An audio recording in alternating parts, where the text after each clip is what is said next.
7-5, an earned run average of 3.85. He'll go to the mound against this Seattle Mariner lineup presented by 7-Eleven. Rich Hammerall, Edgar Martinez swinging the bat well, followed by Ken Griffey Jr., Jay Buhner, Mike Flowers at first, and Keith Mitchell hitting sixth and left. Mark Newfield, recently up from the minor leagues, the DH, followed by Felix Vermeer, and the catcher Dan Wilson will bat ninth. This defense brought to you by Robert Stock, the designer for the American family. Polonia, the only left-handed bat in left field. Gerald Williams to right. Kevin Elster, he's played for both the Mets and, of course, now with the Yankees. And I think Dwayne, he really is the only pure shortstop the Yankees have at this point. And I'm not so certain when you see Kevin Elster feel the ball, the ground he covers, and his throwing arm is more than adequate, that he may not win that job full time. Well, that was his only question, the condition of his arm, whether or not he can make the throw. He's such and has been for years such a graceful shortstop. He's very smooth out there. So we'll see how that develops as the season progresses. And he's a fellow who could come in handy with Jim Abbott on the mound. You bet. We know how many ground balls, if Jim Abbott is right with the cutter and slider and curveball down into right-handers, how many balls are hit to the left side. Rich Hammerall is going to lead it off. The Seattle Ball Club has had a lot of success against left-handed starters, but they've been terrible on the road. Overall, they are 33-44. And the first pitch of this game misses ball one. Lou Piniella's team is 16 wins and 7 losses against left-handed starting pitcher. Hammerall has all 4 of his home runs off left-handers, and Ken Griffey Jr. has 14 home runs off left-handed pitchers. There's a strike on the inside part of the plate, and the count is 1-1. Jr. third in Lou Piniella's lineup. Hammerall, Martinez, and Griffey here in the first.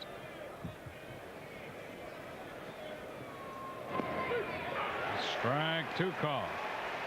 Abbott has the jump on Hammerall. Isn't it ironic, for all those years the Seattle Mariners could not finish at 500 or better until Jim Lefevre got there, and then he was fired. Now if they can hang around 500, they could win the division easily, get in the postseason play. It would appear anywhere near that 500 mark would be good enough. Ken Griffey Jr. has been struggling with the bat lately. They've been pounding him inside with fastballs, so he's been a little bit of a slump for about a week. 2-2 the count to Hammerall, leading off. And he's out on strikes. Abbott got that pitch in under his hands and struck him out, moving in. Lawrence continues to do a good job behind the plate, with Stanley moving to first base with all the injuries. Mattingly says he's ready. Here's a hook, a curveball, not a slider or cutter, that is beneath the fists of Hammerall.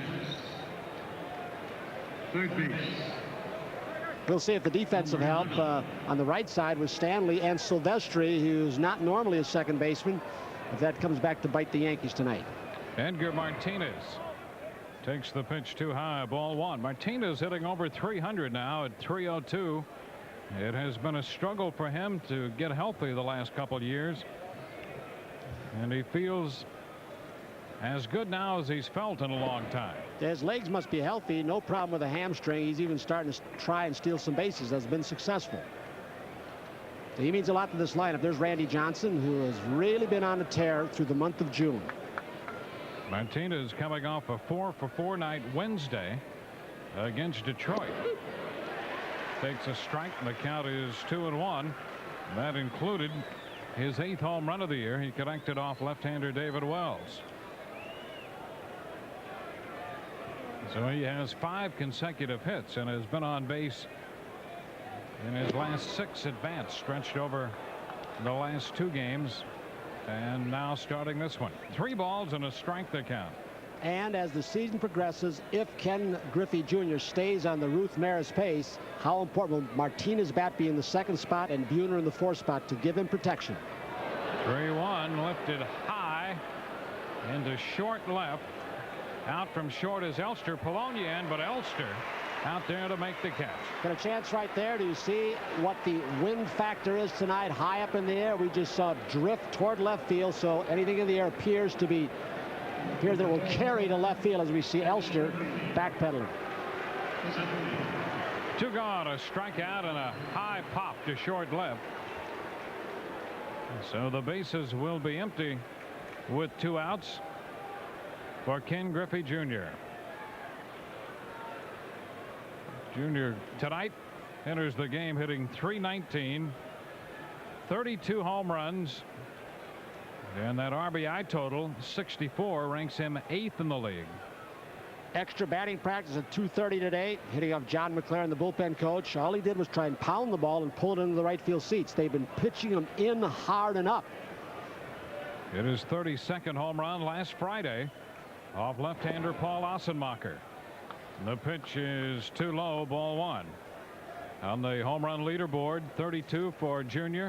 Frank Thomas with 29 and Albert Bell of the Indians with 28. Let's not forget Matt Williams in the National League. He now has 29 after a great July, and Bagwell behind him, Jeff Bagwell of Houston with 25. So you could say that if the pace keeps up and if the season isn't called off by a strike or some work stoppage, a few might challenge the record. Yep. The 2-0 pitch is fouled back. Out of play it goes, and the count is 2-1. This kid is a brilliant all-around player. I mean, his dad was a terrific defensive player, outstanding runner, and a good thrower. And played right field for the Big Red Machine, and then here with the Yankees. Junior all around is really something. There's a liner into right. That's going to fall for a base hit. Gerald Williams makes the pickup on 1 hop. So a 2-out single for Ken Griffey Jr.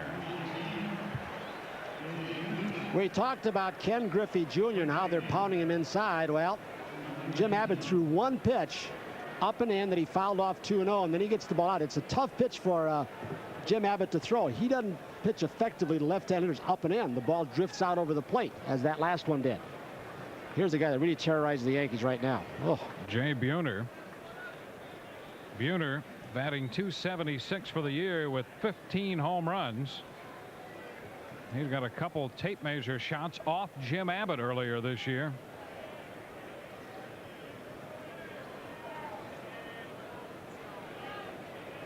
Two gone.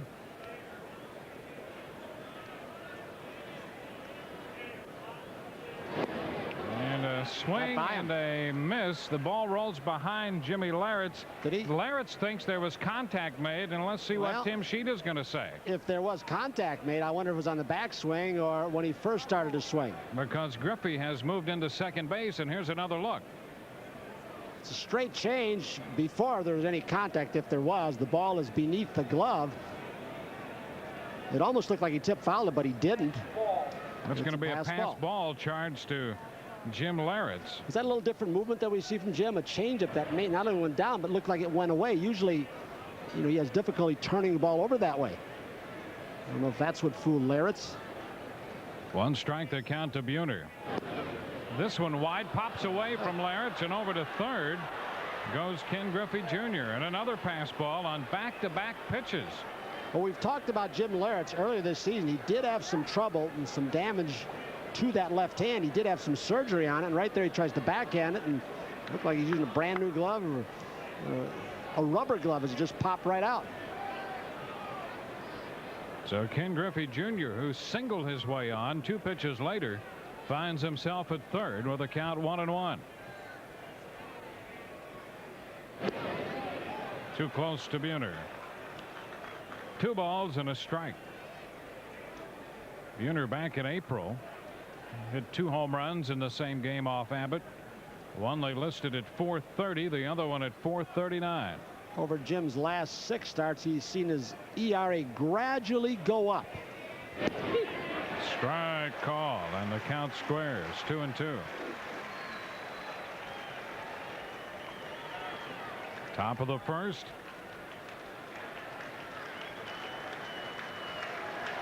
There's Griffey. The 2-2. Did he go? He got him. Buhner out on strikes to retire the side. 2 strikeouts in the inning for Abbott.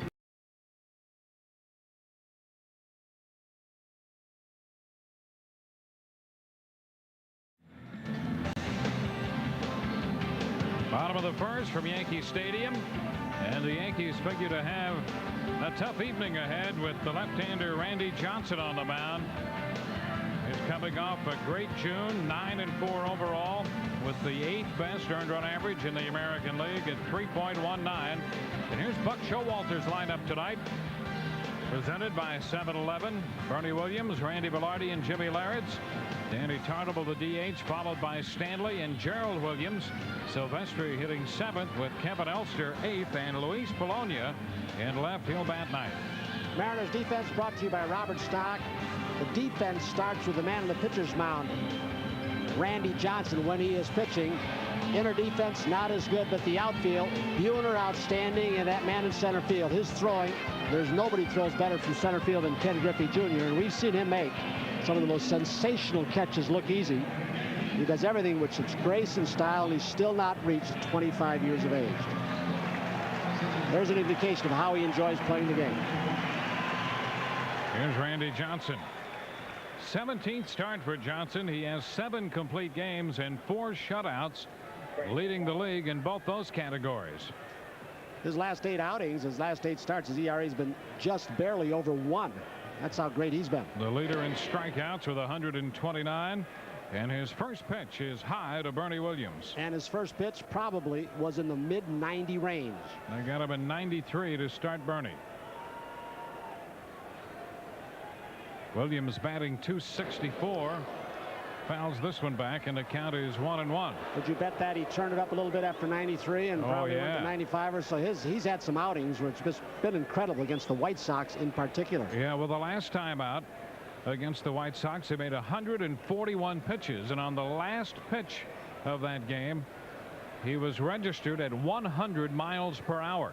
He threw 13 pitches in that game that went at least 99, and they said a couple were just shading triple digits. And a breaking ball misses. 2 balls and a strike, and he's been getting that pitch over, Tony, and when he does, it's almost unfair. He's got 2 kinds of breaking balls. One he'll backdoor, and then he throws what he calls his real power breaking ball down and into right-handers, which is untouchable. 2-2. This one by Bernie Williams. Sammy Ellis, his pitching coach, said that every game before he warms up, he'll throw a lot of changeups just to keep it in case the fastball isn't there. And he said, but really when he gets in the game, he might throw 3 or 4, and that's it. We have access to a radar gun tonight. The breaking ball he threw to Bernie was 78. So here's a guy with quite a spread, and Bernie gets it through on the left side. He'll make the turn at first and hold Mitchell up with the ball in left. Bernie Williams grounds one between Fermin and Martinez. That looked like a breaking ball. An infield with not a whole lot of range.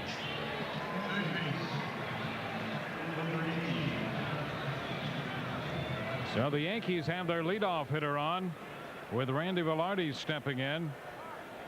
Bernie's hitting well over 360 right-handed now. And you can steal off Randy Johnson. He can be long to the plate at times. Ball 1 to Velarde. Randy now up to 282.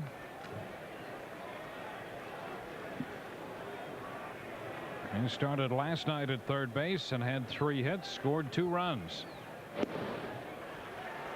Too low. 2 balls and no strikes. Wade Boggs needed a day off, and you give it to him against like Johnson. Wade's not had much success. In fact, struck out a lot against Randy Johnson. Very unusual. Mattingly could have played. We may see him later defensively.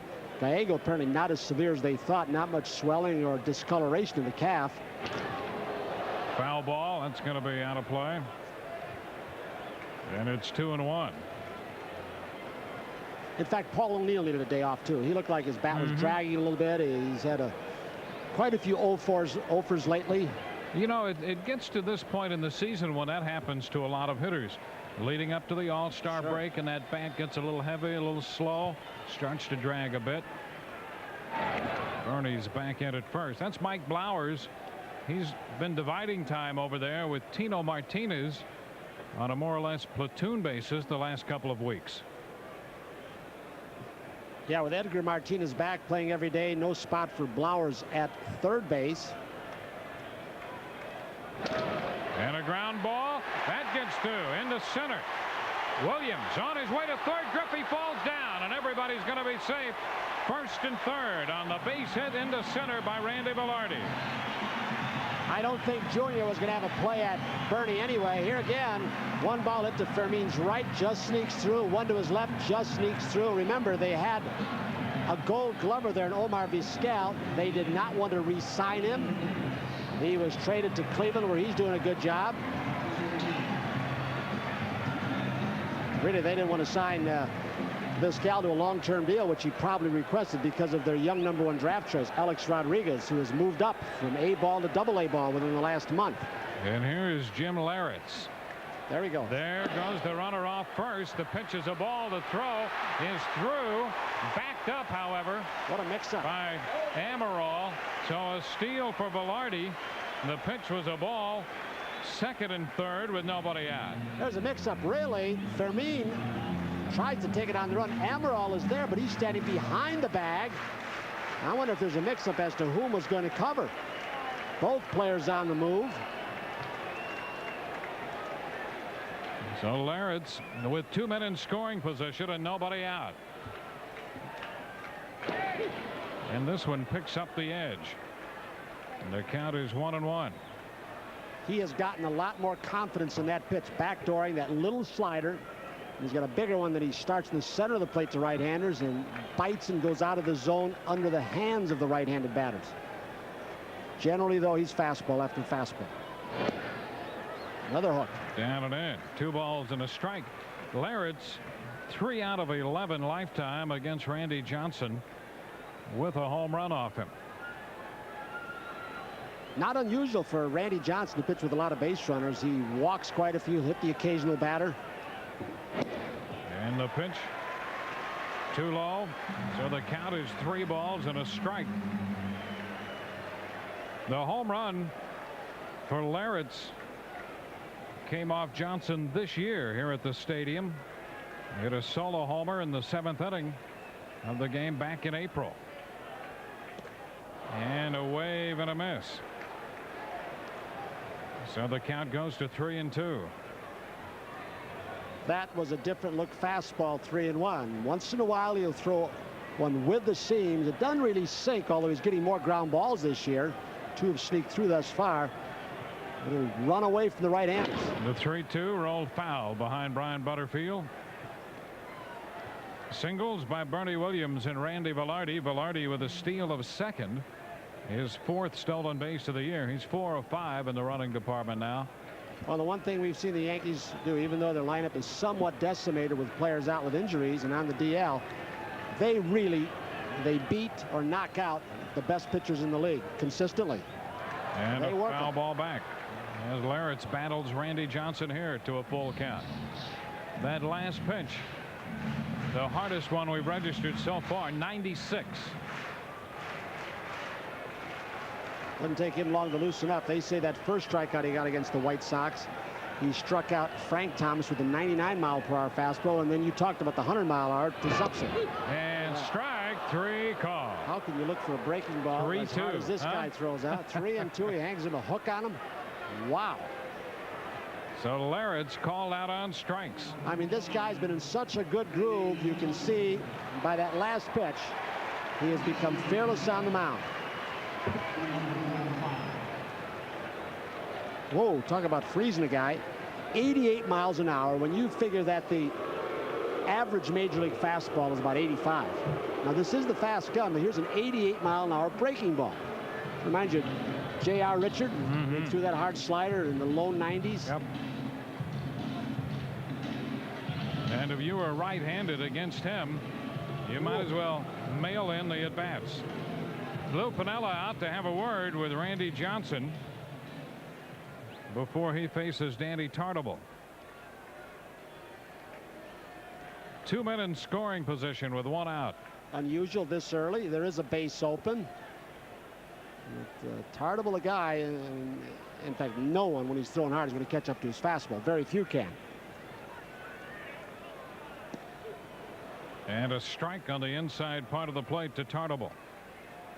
I think we talked earlier this year and last year when we saw Randy Johnson how Nolan Ryan and Tom House and the Texas Rangers had helped him.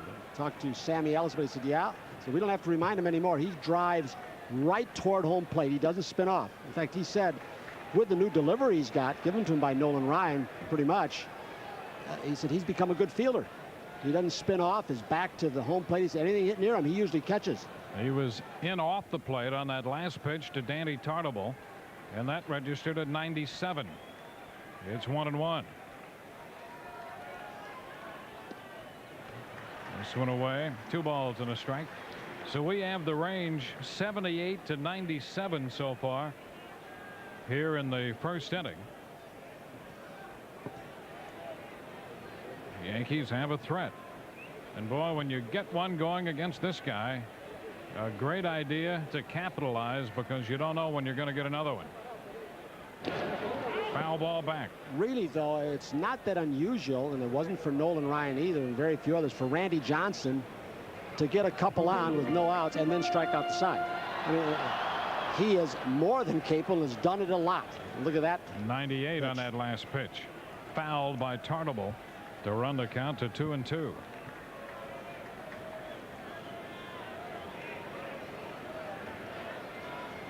Here it is from Randy Johnson, and a shot to third picked up by Martinez. They have Bernie Williams caught in the rundown, and chasing him back to third. Wilson puts the tag on him, so he stayed in the rundown long enough so that the Yankees could still get a second and third out of the situation. It's a fielder's choice. I thought when Lou Piniella went out, as Tartabull moved into second base during the rundown, I thought maybe Lou said just don't throw him a breaking ball. This was a breaking ball, hit very sharply. Bernie on a contact play starts in, and you can see Willie Randolph directing traffic at his third base spots, getting Danny to go to second. So it's played right by Bernie. Terrific play, I thought, by Edgar Martinez. That ball was smoked by Tartabull. They don't execute the rundown as well as it should be done, and by all the extra throws, runners are at second and third now. 2 outs. And here's Mike Stanley. Fouling this one back and out of play. Strike 1. The rundown: Martinez, Wilson, Martinez and Wilson. 5-2, 5-2, with Wilson putting the tag on Bernie Williams. Stanley with 9 home runs for the year, hitting .251.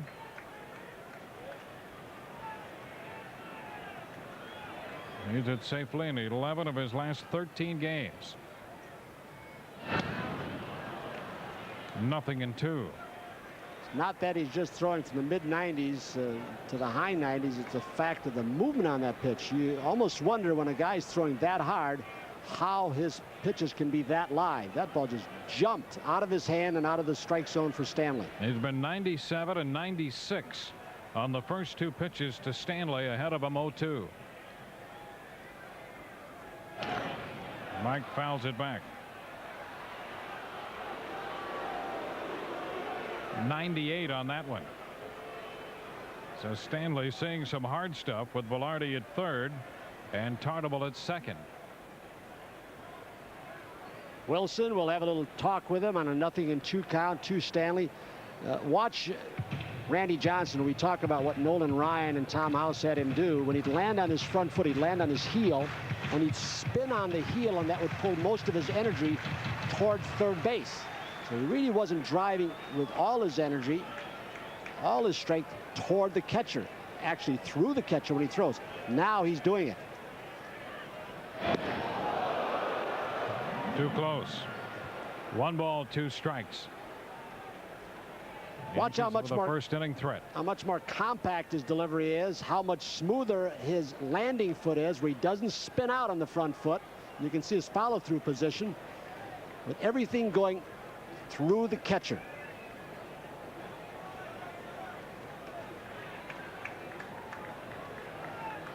The 1-2.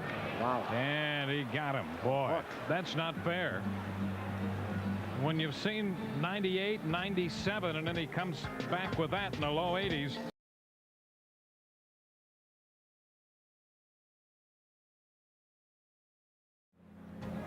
This copyrighted telecast is authorized under rights granted by the New York Yankees solely for the private non-commercial use of our audience.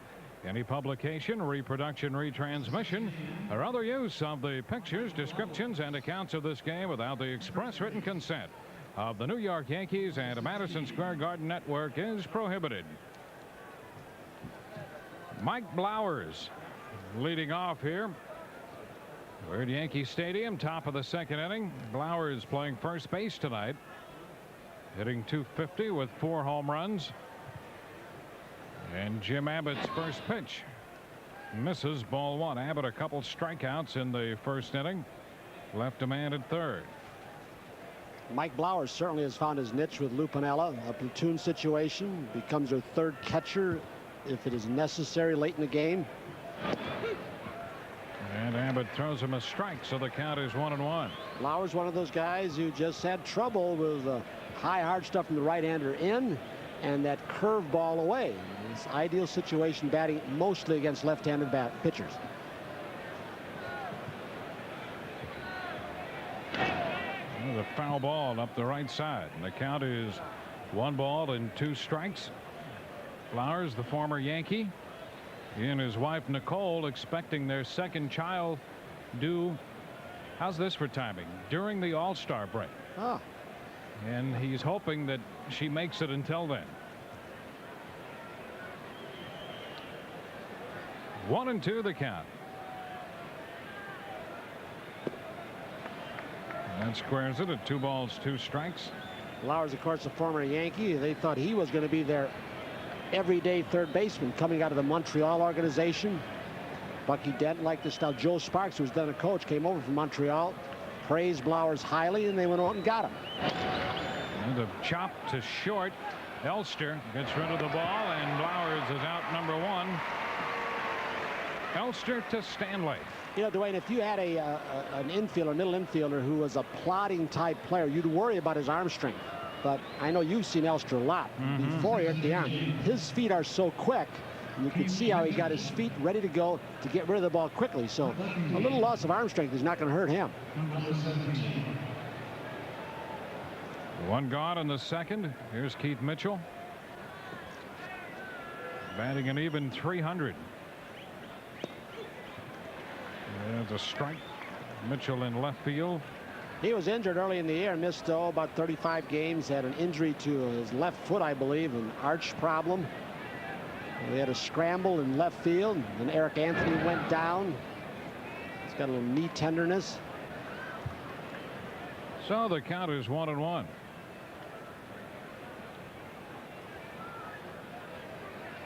Five home runs, 12 runs batted in for Mitchell. The count goes to 2 balls and a strike. Lou Piniella just hopes that his team can hang in there. Oh, maybe a few weeks after the All-Star break, and they'll get through with all their eastern swings, because everything's east of Seattle, obviously. But I'm talking about the East Coast teams. And they go from Baltimore to here, and then they'll have, as he says, a relatively easy schedule as far as travel. They travel more than anybody. Ground ball right side, and Stanley makes the flip to Abbott off the mound to cover, and Mitchell is out of there. 2 ground balls in the second inning. Good sign for Abbott, tying hitters up inside. Base is empty for the designated hitter, Mark Newfield. We saw a little bit of him last year after he spent most of the season at Jacksonville. He played a little better than 20 games with Seattle.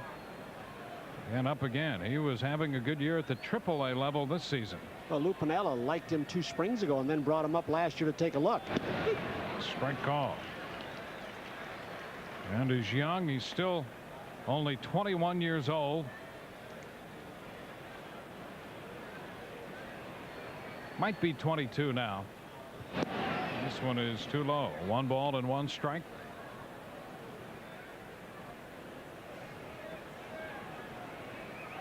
Batting with the bases empty and 2 gone.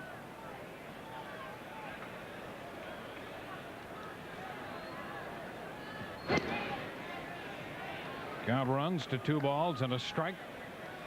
They list Lee Elia, former Yankee coach, Cubs and Phillies manager, as their hitting instructor, but really that job is shared. There's Lee, who is here with Dallas Green. Really, Lou Piniella perhaps does more of the hitting instructing than Lee Elia. And I'm sure that in their pre-game hitters meeting they said, lay off the pitch. Middle third in from Abbott, because that's the one that ends up being the ball. Try and lay off it. The count is 3-1. Base is empty. 2 gone. And a ground ball back through the middle. Silvestri, low throw, and Stanley comes up with it at first. 3 ground balls. 1, 2, 3 go the Mariners.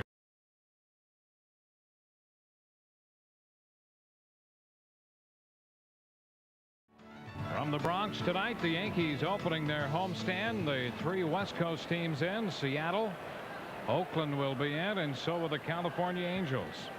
Here's Gerald Williams leading off, and the pitch from Randy Johnson is a strike. Gerald in right field tonight will be followed by Dave Silvestri and then Kevin Elster. 1-1 now. Every once in a while you see Johnston change his arm angles even to right-handers and drops down just a little bit, and he gets a little more movement. Ball starts inside and darts back. There's a little breaking ball. And he throws it for a strike. So it's a 1-ball 2-strike count. So that went back in the low 80s again. It registered at 82. The first 2 pitches to Gerald, 96 and 97. And a tap foul. So that kind of gives you the range that these hitters will see off Randy Johnson. And when he's throwing that breaking ball for strikes, Tony, we saw how devastating it can be when he struck out Mike Stanley. He has been a late comer. And what you do is you take Nolan Ryan's fastball, and then you give Noli that great curve and the great change. And he has Joe Williams right out on strikes. Little change up. The 3rd strikeout. And this one again in the low 80s. That's his changeup. 82-mile-an-hour changeup. First one he's thrown in this ball game as far as we can tell. Yeah, Gerald, you didn't pick an easy guy tonight. Here's Silvestri waving and fouling it back for a strike.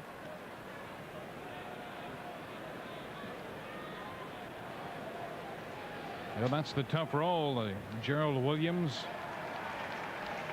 Well, how about Dave Silvestri? Dave Silvestri up from the minor leagues. Yeah, they say, Dave, why don't you go play second base in Boston, and why don't you get a chance to bat against Roger Clemens?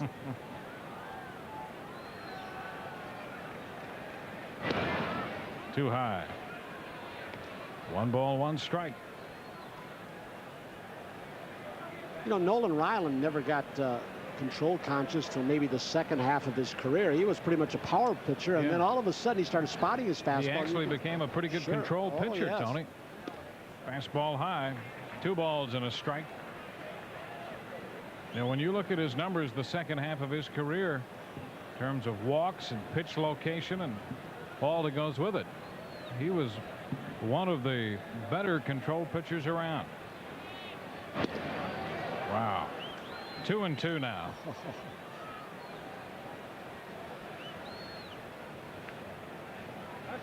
That's 397-mile-per-hour fastballs in a row to Dave Silvestri.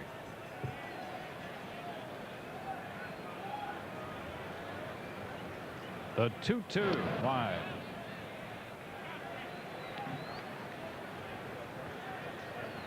Five complete games in his last 7 starts. Here's a guy who had a great second half last year. He didn't start too quickly, but he finished in a big hurry after the All-Star break. And Silvestri is called out on strikes on the pitch away, picking up the edge. 4 strikeouts tonight already for Randy Johnson. So against Silvestri looking. You will see usually off Randy Johnson a lot of check swings. Is he emotional on the mound or not? He really gets wrapped up in it, but the check swings because you have to start your bat so quickly to catch up with 95 plus. There's Kevin Elster. Takes it too high, ball 1. Elster had hit .256 at Albany. Played 3 games down at Tampa.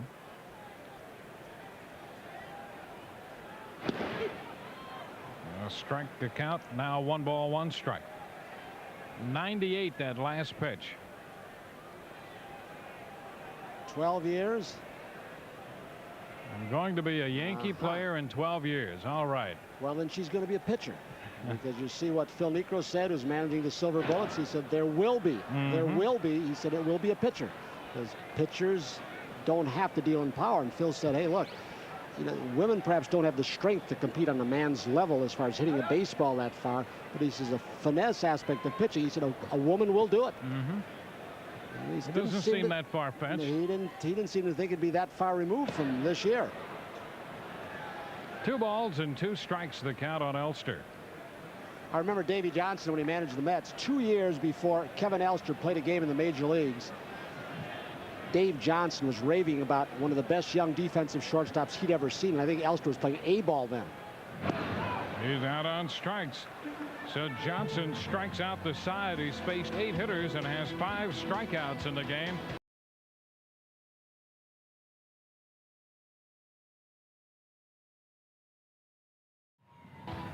Headed out the Deegan and toward the LIE and perhaps the New England Thruway.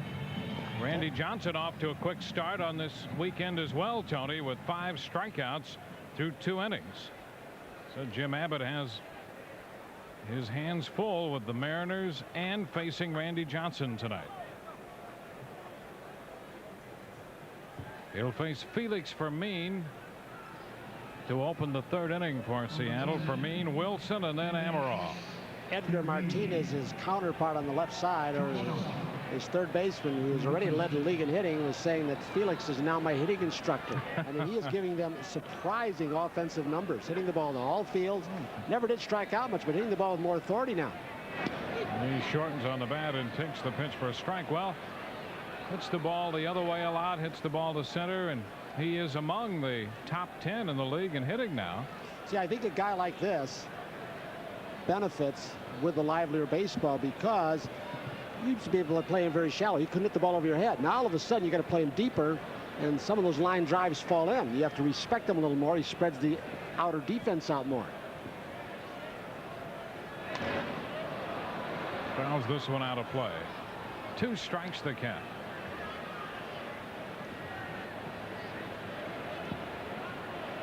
Felix Fermin, long time with the Indians.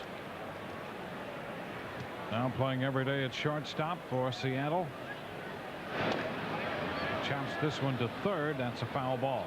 I've been trying to think. Those fellas like Bob Pager at Sports Desk, Mike Crispino, what did they have to do the last couple of weeks with only baseball on and some World Cup? I mean, no more Knicks, no more Rangers. They just sit there and read or what? I guess they're zeroing in on all the World Cup action as well as the Yankees, but it's still not quite as busy as it was. You're right. Do they take a cut and pay, or are they paying the same amount? No, you know what? No cut and pay. Absolutely not. They're answering all their fan mail now. A ball, 2 strikes. Change. And the count goes to 2-2. That is a very important pitch for Jim Abbott. And again, it becomes an important pitch only if he can throw it in the area of the strike zone. If he misses too much, you're not going to see big league hitters swing at it too often. Just to show them a pitch near the strike zone, put another thought in their head. It makes the fastball a little bit better. It's the backdoor breaking ball, slider. There it is on 2-2. And a fly ball into right, sending Gerald Williams back a few steps, and he makes the grab for the out. 1 gone in the 3rd. Let's go to Sports Desk now, where Mike Crispino is standing by.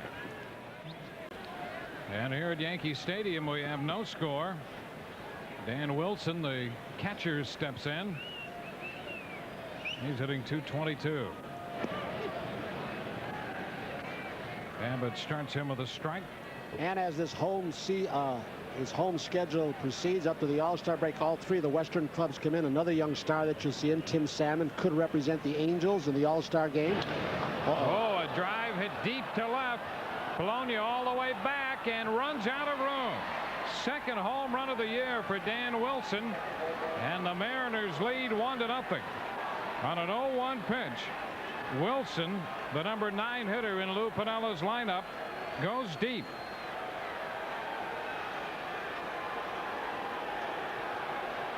They like his defense.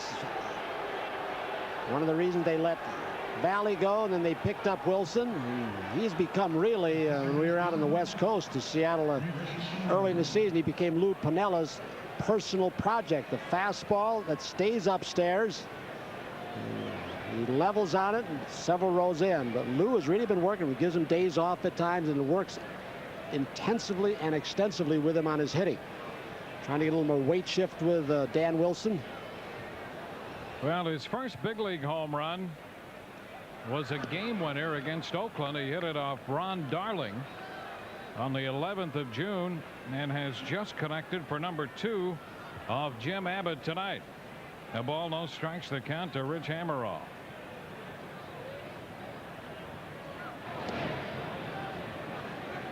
Two and nothing now. It's interesting as you review pitches, and whether it's Terry Mulholland or Jim Abbott, and see what kinds of pitches are hit off home runs. You see the occasional one off a pitch like Danny Tartabull hitting Boston down around the knees, but generally speaking, they're at the belt or a little bit above. Now Abbott has fallen behind Amaral 3-0. 14th home run given up by Jim Abbott this year. And it's one of the reasons why Jimmy Key is so extremely effective. He is usually right down at the knees, off the plate outside. And Abbott follows the home run by walking Amaral on 4 straight pitches, so he might want to try to refocus. You know, you could arguably make the point that the 2 best pitchers in the American League right now are in the ballpark today. There's one, Jimmy Key. The other is on the mound for the Seattle Mariners today, Randy Johnson, both of whom will be at the All-Star game, I would think. Different styles, but boy, they're both something. Amaral has speed. You've got to watch out with Martinez up, a great hit and run man, that they don't start a runner. Edgar Martinez. And Abbott comes in, throws a strike to him. In Jim's outing against the Mariners on the 19th of April, he gave up 3 home runs. We talked about those 2 to Buhner, and Rich Amaral, the fellow he just walked, hit one out in that game against him. Off speed is low, blocked by Larretts, and the count is 1-1. No chance for an advance by Amaral. Vermeen went out to right with a fly ball. Dan Wilson homered. Amaral has walked. Now Edgar Martinez.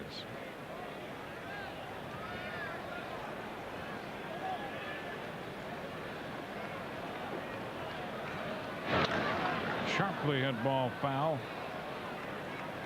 The count is 1 ball, 2 strikes.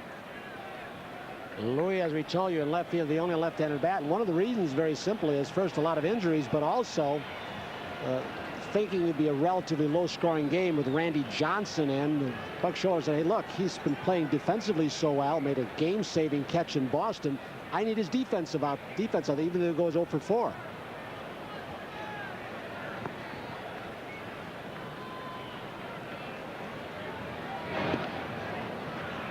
Two balls, 2 strikes. And the other thing, if he does happen to get on base, he does introduce the speed element. So Polonia in left field tonight and down in the lineup, hitting 9th against the left-hander Randy Johnson. It's a 1-0 ball game. Seattle leading, top of the 3rd, move to first. Amaral is back in.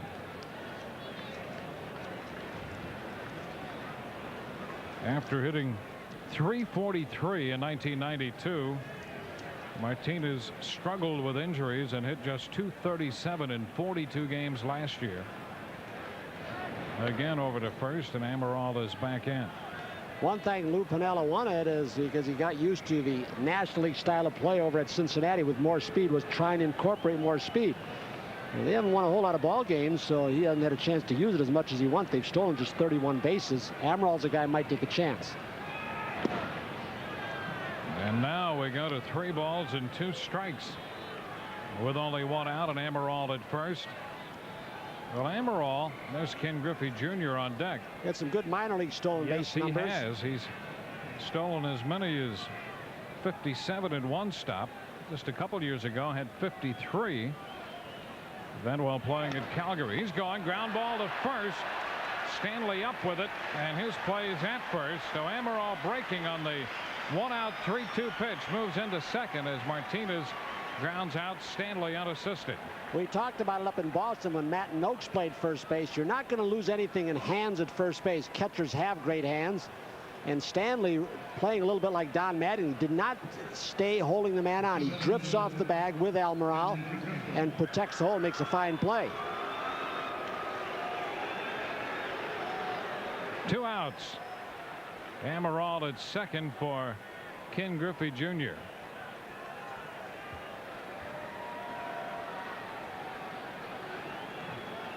Griffey singled his first time. And lifts a fly ball into left. Polonia right there. And that will take care of Seattle. The Mariners settle for the run they got on the home run by Dan Wilson. They leave a man, bottom of the third coming. 1-0 Seattle.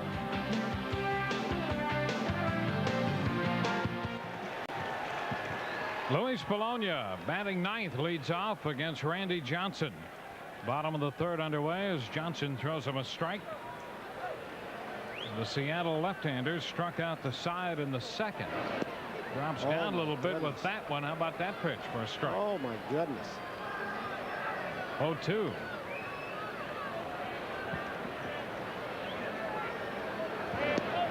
And strike three call. Randy Johnson, every time he strikes somebody out, he gives a wave of the hand as if to say, go grab some pine, sit down. So he take a look at this. Didn't take long, did it? Another breaking ball. He drops down and he says, grab some pine right there. Out of here. He has 6 strikeouts. He got Stanley to end the first. Struck out Williams, Silvestri, and Elster in the second, and now Polonia to start the third. So 5 of those in a row. And here's Bernie Williams. I thought it was interesting when Tom House and Nolan Ryan had Randy Johnson, and they took using the high-tech techniques and took high-speed video of him. Foul ball out of play. When they found that with this new delivery, with the energy going toward home plate, he was releasing the ball between 6 inches and 12 inches closer to the batter. Now, that doesn't seem like a whole lot. When you're talking about less than 2/5 of a second, you're dealing hundreds of thousands of split seconds that you have to pull the trigger on this guy. Absolutely. That little bit makes a difference to the hitter and to him. Makes him that much more effective. This one is high. 1 ball, 1 strike. He has an understanding of the mechanics of his motion now. You know that he's had better command of those off-speed pitches. We've seen the breaking ball already. That change-up.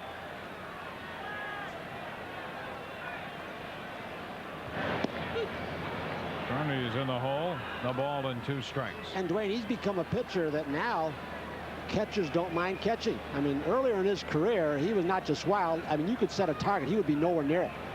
Now you set a target, he's in the area. So he's controlling the strike zone also. Ground ball back up through the middle, and Bernie Williams has his second hit off Randy Johnson. I mean, how pretty is Bernie's swing from the right side, huh?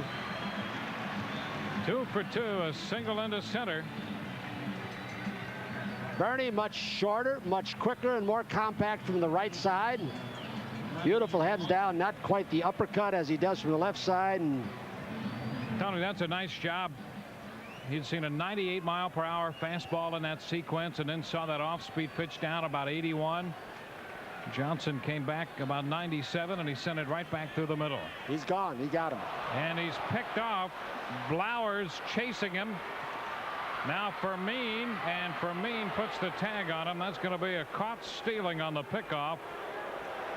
1-3-6, and the Yankees lose the base runner almost as quickly as they put him aboard. Well, if you're Buck Showalter, you've got to think one of 2 things. Either Bernie tipped it off going on first move, or do they have our signs?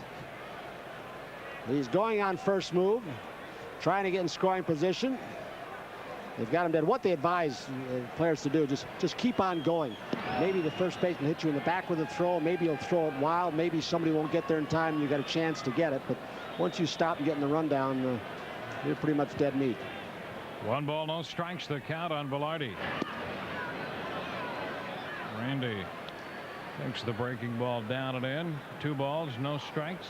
I'll tell you who really helps Lou Piniella on the bench is Lee Elia. Picking up those things. I don't know if it's a sign or if it's a tendency of the base runner or just a gut feel that you have, and Lou will help him. There's Lee Elia right there. There's a lot of Leo DeRocher and Eddie Stanky and Lee Elia.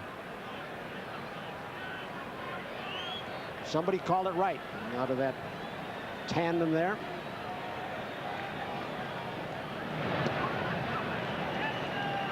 Count is 3-1.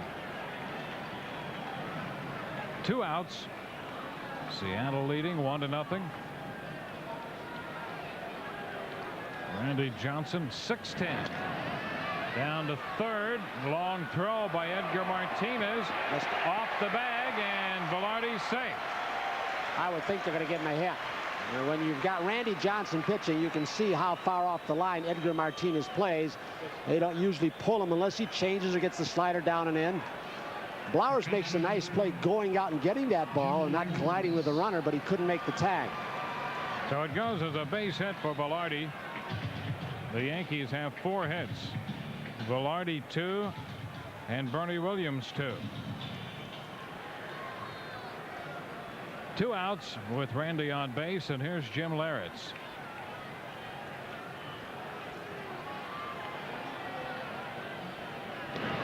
Too high. Leyritz was called out on strikes his first time.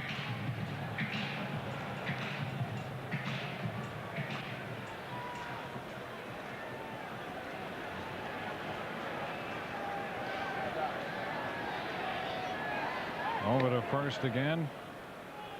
Velarde picked up a steal in the first following the base hit by Bernie Williams.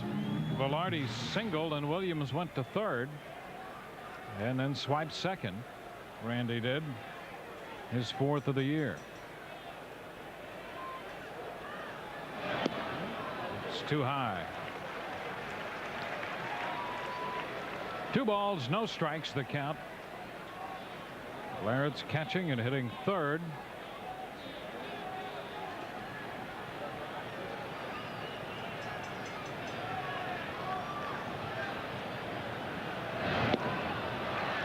Upstairs, 3-0.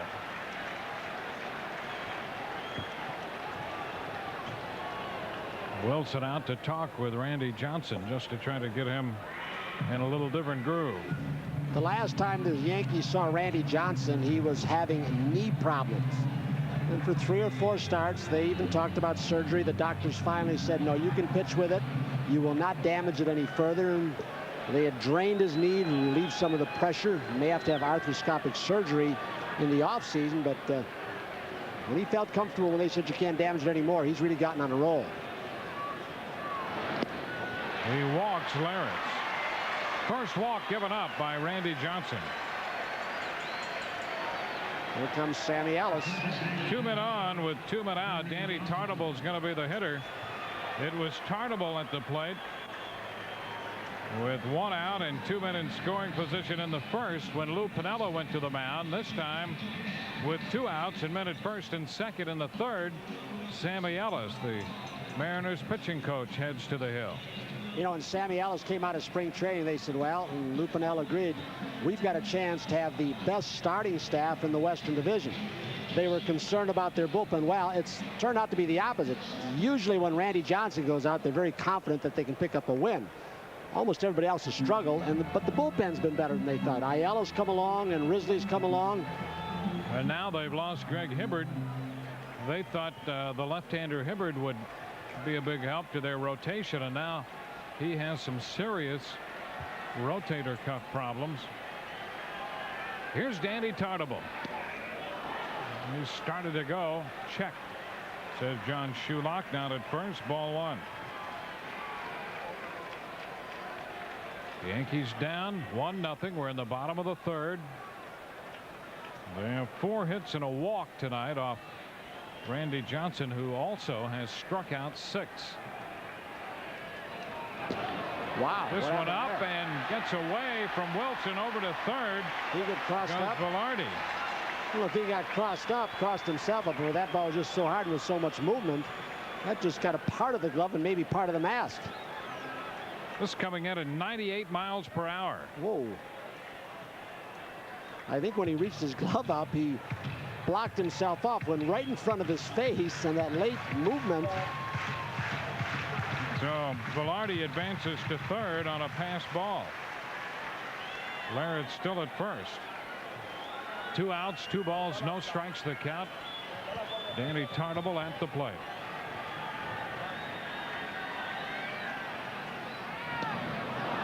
Two and one.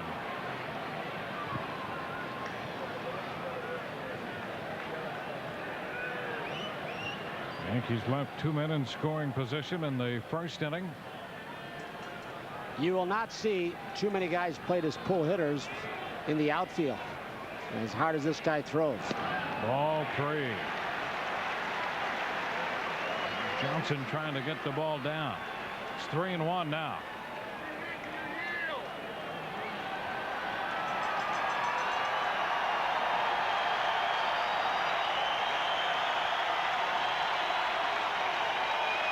Here it is.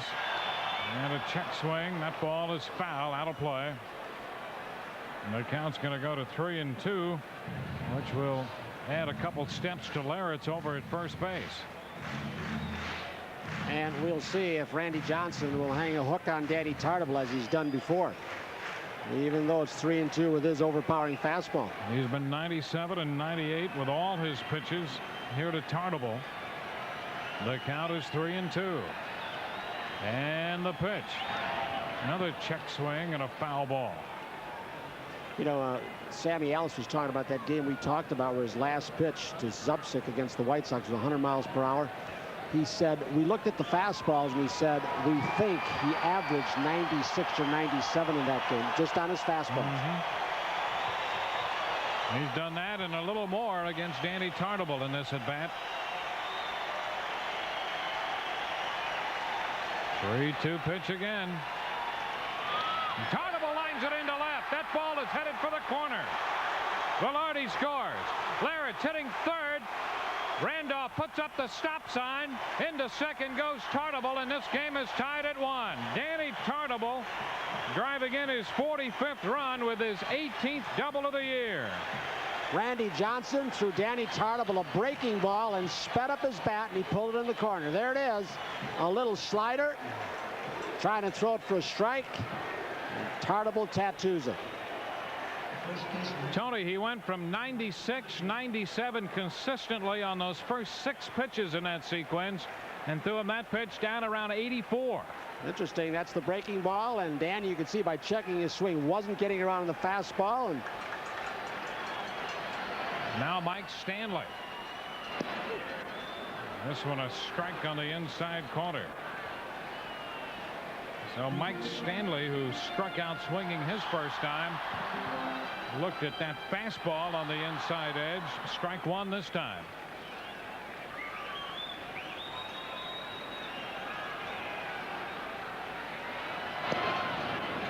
He starts to go, lays off, and the count is 1-1.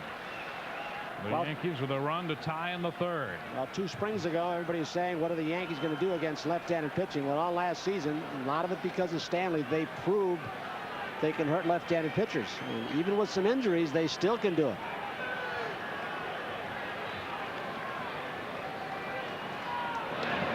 And a breaking ball. It's foul. A little tap down the left side. 1-2. Yankees with a run on 5 hits. Danny Tartabull driving in the run, chasing home Velarde. And all of a sudden on the breaking ball, even that last one to Stanley, he was out in front, but the Yankee hitters aren't getting fooled quite as much. And with such really great hitters like Boggs and Mattingly on the bench, especially, and veterans like Noakes and O'Neill, wouldn't be surprised if they didn't pick something up in his delivery when he's throwing the breaking ball. The 1-2, hard stuff, and he strikes out Mike Stanley. The Yankees are finished in the third, but they pick up the tying run. 3 hits and 2 men left, a pass ball in the frame, and at the end of 3, we are tied 1-1. It's brought to you in part by your local Chrysler Plymouth dealer. Our ball game heads into the 4th from Yankee Stadium. We are tied 1-1. The Mariners picking up their run on the Dan Wilson home run. The Yankees countered with a run in the bottom of the 3rd. Danny Tartabull driving home Randy Velarde. Jim Abbott against Randy Johnson tonight. Johnson has 7 strikeouts through 3 innings. And perhaps very upset that he did issue his first walk of the game to Larritz. And then the slider to Danny Tartabull, 3-2, rifled in the corner. Danny did a terrific job of hitting off it. Jay Buhner will open the 4th inning. Where will he be next year? Well, people are wondering, including Jay Buhner. He says he'd like to be in Seattle, but he's not real sure right now. Buhner struck out swinging in the 1st. 1 of 2 posted by Abbott in that inning and in the game. The first pitch is in there for a strike on our Budweiser quote book. Buhner, speaking of the Mariners, they don't think as highly of me as I think of myself when it comes to contract talks.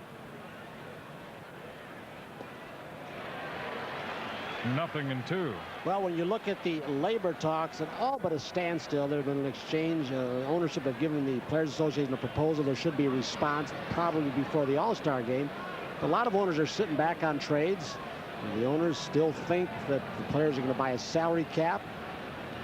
Why go out and sign a guy to a multi-year contract when there could be, although I doubt it, some kind of cap tied to revenue sharing? But that's when Ken Griffey Jr. really was very outspoken. He said, hey, look, it doesn't look like they want to win around here. I'd like to stay in Seattle too, but I won't and don't care to if they're not going to give us a winning team. Buhner went out after that pitch and strikes out to open the 4th. 3rd strikeout for Jim Abbott. Jimmy pulls the string on Buhner and has him way out in front. Regarding Griffey's comments, it wasn't so much that he wanted to be traded. It was just his frustration with not being on a winning team. He wants to win. And his manager, Lou Piniella, said, I agree with him.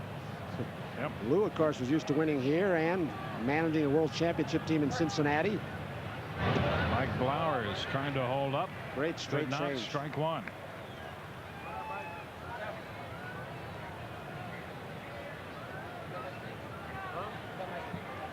Blowers grounded out his first time. Into the dirt. One ball, 1 strike. One thing we've seen with Jim Larritz, he's not afraid to back up one pitch with the exact same one if it's a good one. Changeup, and way out in front, comes right back with a changeup. Got Buhner on a changeup, so really, in effect, he threw 3 consecutive changes.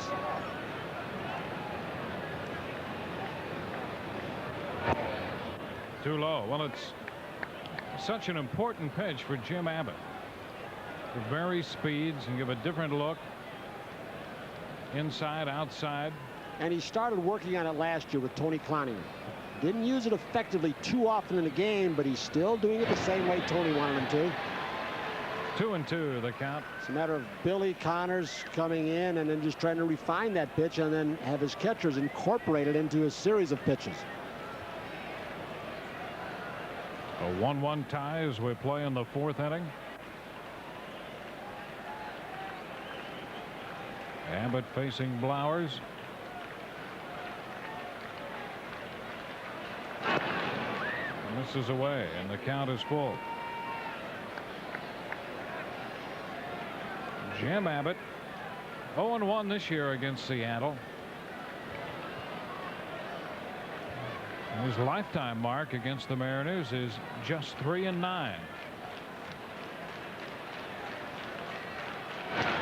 Foul out of play. He'll have to make another 3-2 pitch.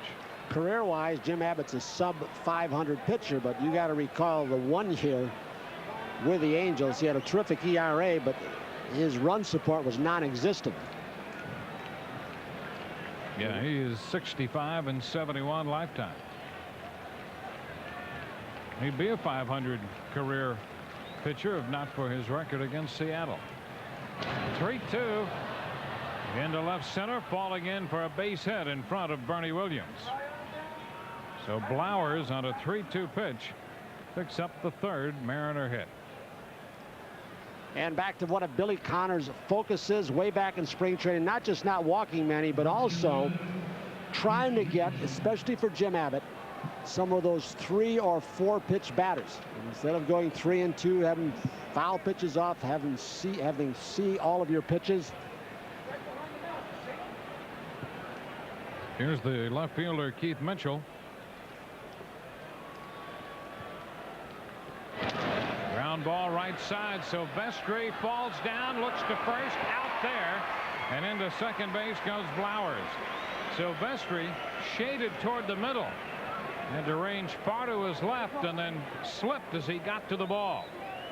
Well, he thought of pirouetting and trying to get the ball to Elster to get Blowers, who does not run well, and then he makes a nice recovery to get Keith Mitchell. Right there, he's starting to turn before he had the ball. Showed some arm strength, throwing from his knees. Did a good job just getting the one, but there's a runner in scoring position. Now Mark Neufeld, the designated hitter. Newfield retired his first time on a good play by Silvestri. The pitch is in there for a strike. Newfield came up on the 23rd of June when Shane Mack's brother Gwen Mack was outrighted. Newfield was hitting .332 with 15 home runs and 56 runs batted in at Calgary. 1 ball, 1 strike. That covered 68 games, so he was on a pretty good pace in the Pacific Coast League at the AAA level.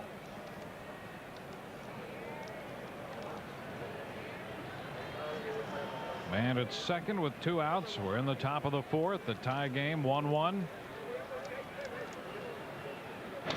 Ground ball third.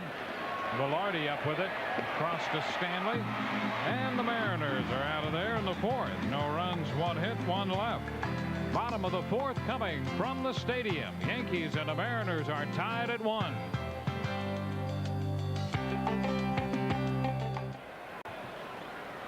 We're tied 1-1 at Yankee Stadium.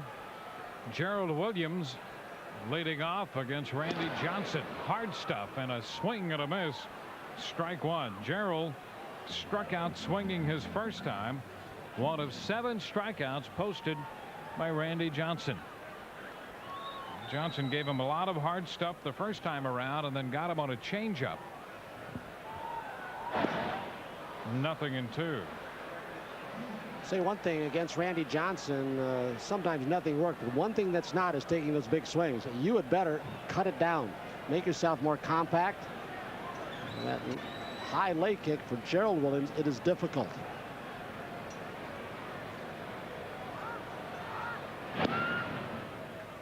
One ball, 2 strikes. Gerald at the moment hitting .288. He has a couple home runs for the year.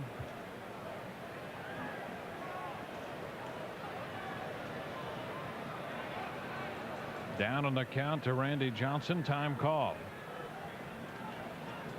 Yankees 3-2 against the Mariners this year.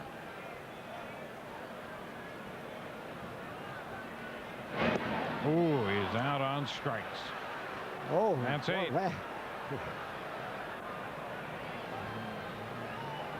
Butch Hobson, who was a little excited during the Yankee Boston series at Fenway, right there with Larry Barnett and Greg Kosk, being restrained by Mo Vaughn and Damon Berryhill. Ruling came down today, a 5-game suspension for Butch Hobson. Here's Silvestri waving at this one and missing. Strike 1. So Dr. Brown, after reviewing the tapes, in spite of what some people said in Boston, had to decide he didn't throw a punch, and we didn't think he did either. Nope. And because Butch Hobson's record was so good, it's just 5 days. He doesn't have many altercations with umpires. Wonder what if Lou's going to get anything. Nothing in two. Well, Lou he had threw that base and picked it up. In the game against the Tigers the other night, Lou Piniella got a little excited himself. Had a decision reversed, and the replay showed that the umpires were right. They changed it. And strike 3 called, so 2 strikeouts in this inning. That's 9 in the game. There's Lou the other day against the Tigers in the Kingdome as he takes care of second base. He thought Mike Blowers should have had a home run. Initially it was ruled a home run and then changed. He had to settle for a double. Well, Merriweather, who is now going off to the left of your screen, called it a home run, and then Ted Hendry came in and said no, a fan in right field reached down into the playing field and it was just a double. So the umpires got it right, but Lou apparently left the bench, said, I think I'm going to be thrown out of here. I've got to argue for that call. A ball, no strikes, the count to Kevin Elster. 9 strikeouts for Randy Johnson, who came into the game with 129 already. It's a 2-ball, no strike count to Elster. So his strikeout to base on ball ratio is much better than it has been in past years. Started last year about the middle of the season. And it's about 3-to-1 strikeouts to base on balls. Elster lays off, and it's ball 3. 3-0.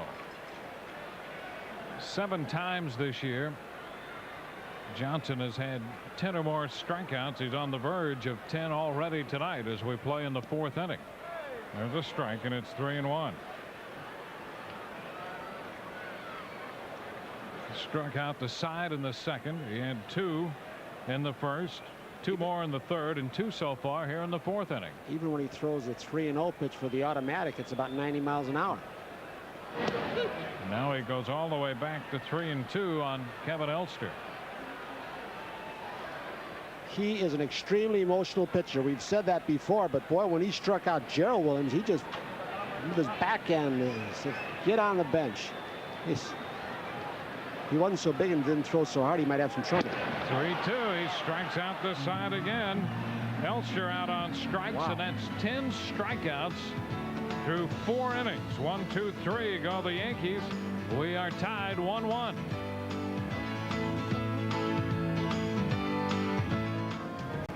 We are headed to the 5th. 1-1 ball game. Jim Abbott and Randy Johnson have combined for 13 strikeouts between them. How about Randy Johnson? 10 strikeouts through 4. He struck out the side in the second. Gerald Williams, Silvestri, and Elster. He struck out the side in the 4th. Gerald Williams, Silvestri, and Elster. And just in case you're wondering, it's a little early, but his personal high is 18 against the Texas Rangers in September of '92. He has 15 this season in 1 game against Toronto back on the 4th. First pitch gets by Polonia, so Fermin will have at least a double. He's going to try for 3. Here comes the throw, overthrow the cutoff man. He is safe. Bernie Williams backed up Polonia. I don't know if Luis lost that in the lights. It got beneath him as it was sinking. Bernie takes 1 long throw, perhaps 2 shorter throws to Wayne, and they would have had him, almost had him the way it is. Bernie had to go over there and get the ball. It was hit so sharply. And you see the ball by Silvestri and all the way to the bag at third, and Velarde's tag came a little late as Felix Fermin arrives safely at third. It's the first time in this ball game that the Mariners have had the leadoff hitter on against Jim Abbott. And it's Fermin, who's a different hitter this year, who's really may have hurt his back coming in. The sinking line drive that Polonia charged and then had the ball skip by him is going to be a base hit and an error on Polonia. Single and a 2-base error. Very close. The infield is in for the Yankees. Halfway on the left side for the 9th place hitter Dan Wilson, who homered with 1 out in the 3rd. It was just the 4th base hit off Jim Abbott in this 1-1 ball game.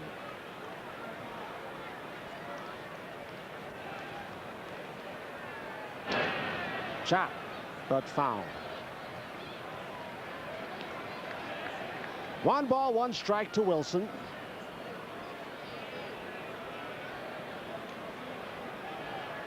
Louis Polonia tried to get his body in front of it, at least smother it when he saw he was caught in no man's land, but he didn't get a piece of it.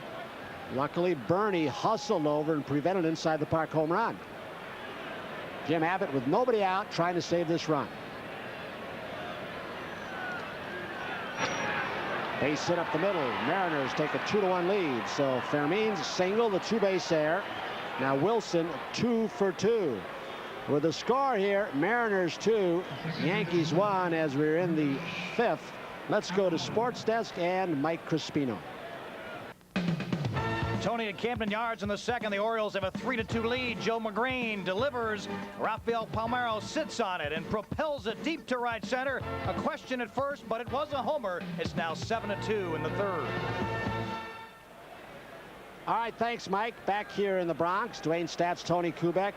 2-1. Amaral up with the Yankee defense looking for a bunt. And Jim Abbott trying to find something out. Amaral struck out on a curveball in the first. He walked in the third.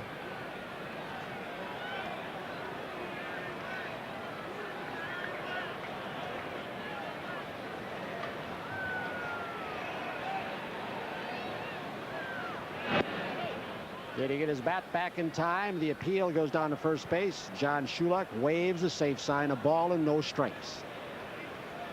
The Yankees started off the day 4.5 games ahead of the Baltimore Orioles. The Orioles still trying to get something together at home where they're just 19 wins and 19 losses. Yankees with that 5-1 road trip, Dwayne, are really looking impressive on the road.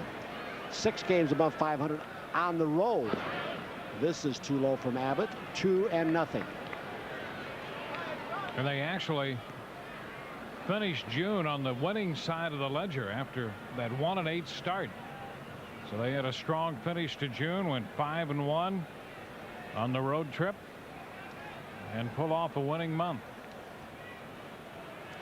2 balls, no strikes to Rich Amaral with Wilson on first base after his RBI single.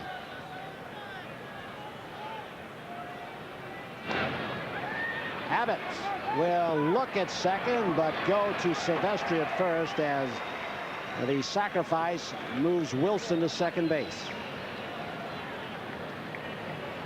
Right now, it looked like Abbott was checking with Stanley. Did he have a play at second? See Jim right here with the catcher headed down to second base. When he looked back there, he might have had a play at second base. If he comes up throwing instead of looking first, I think he might have gotten Dan Wilson. A catcher, regardless. Wilson on second base, 1 out for Edgar Martinez, who was popped out and hit a hard smash to Stanley, who made a nice play. Nice block. Laritz, 1 ball.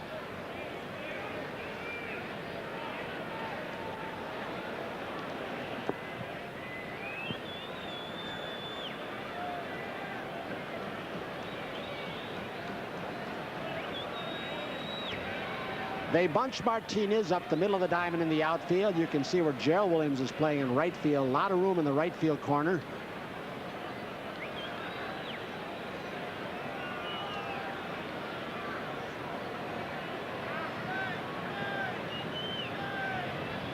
Abbott and Laritz can't get together.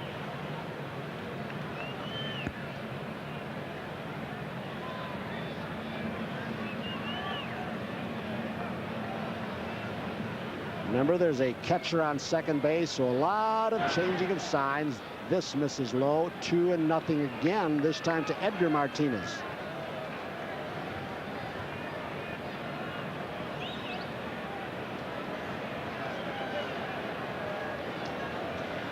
The most competitive division in baseball happens to be the one that Junior's in. So you look at it and look at the 4 teams. Texas, Seattle, California, Oakland. Oakland just 3.5 games behind, sitting in last, and they are 13 games below 500. 3 balls and no strikes. Yeah, their pitching's getting a lot better now. Yep. I mean, Bobby Witt has been all but awesome. 3-ball, no strike pitch to Edgar Martinez. Ball 4. 2 on, just 1 out with Ken Griffey Jr. coming up. Griffey is singled, and he's also flied to left, and out comes Billy Connors.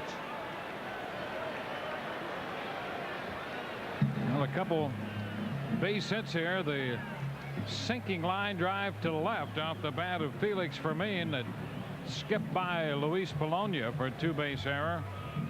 And then Dan Wilson, who has driven in both runs, single homer run.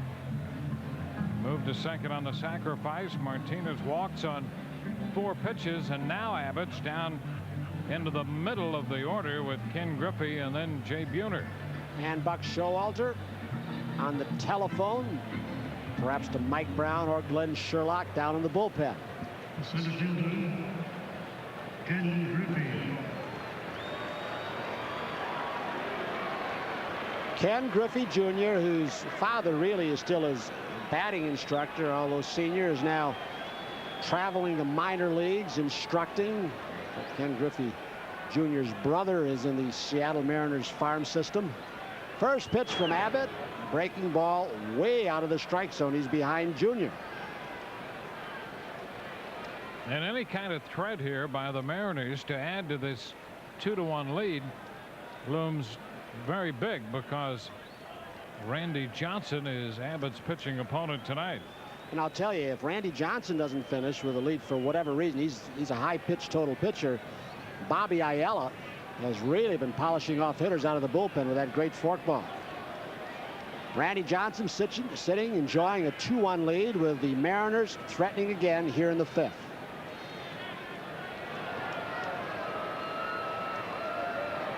One ball pitch. 2-0.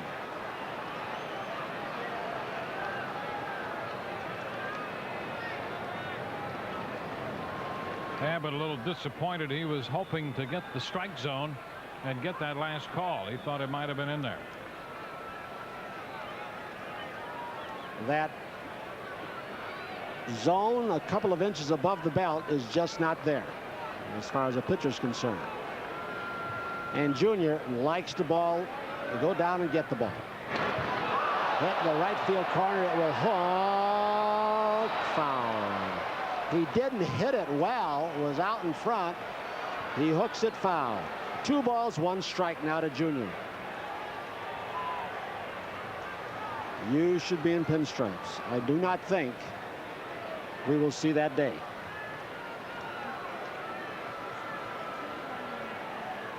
You know, somebody was saying that if there is a strike, he won't get the record, but he'll lose a bunch of money. And somebody said, no, he won't. With all the endorsements he's got, this is hit high to center field. Bernie Williams trots in several steps.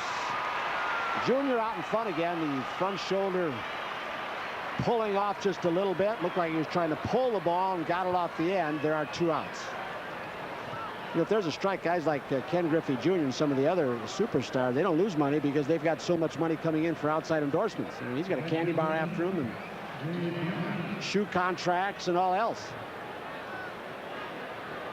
Now it's Jay Buhner with 2 on and 2 outs, who has not been easy on Jim Abbott.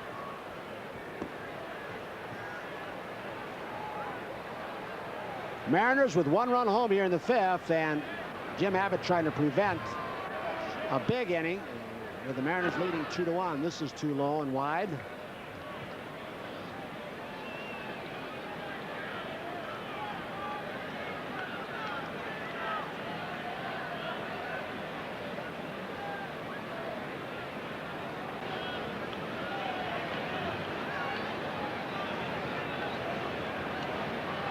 Jim Abbott and Jim Laird still trying to get a beat on Dan Wilson, the catcher down at second base.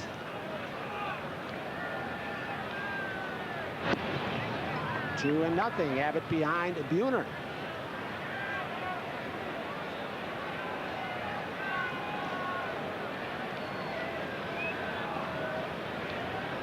One that got away from the Yankees. You just don't know in this game. The Yankees were pretty well stacked in the outfield department. the two guys as the count goes 3-0 to Buhner, who will have the green light if he wants it. Dan Pasqua, left-handed bat with tremendous power. Buhner. A lot of people said they shouldn't have got rid of Pasqua, and his career has been checkered to say the least. Not Buhner's. 3-1. Abbott turned it over a little bit on the 3-1 pitch.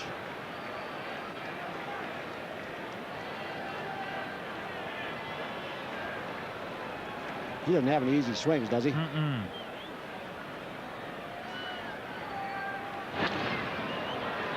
Elster right there, 6'4". Do you get rid of it or not?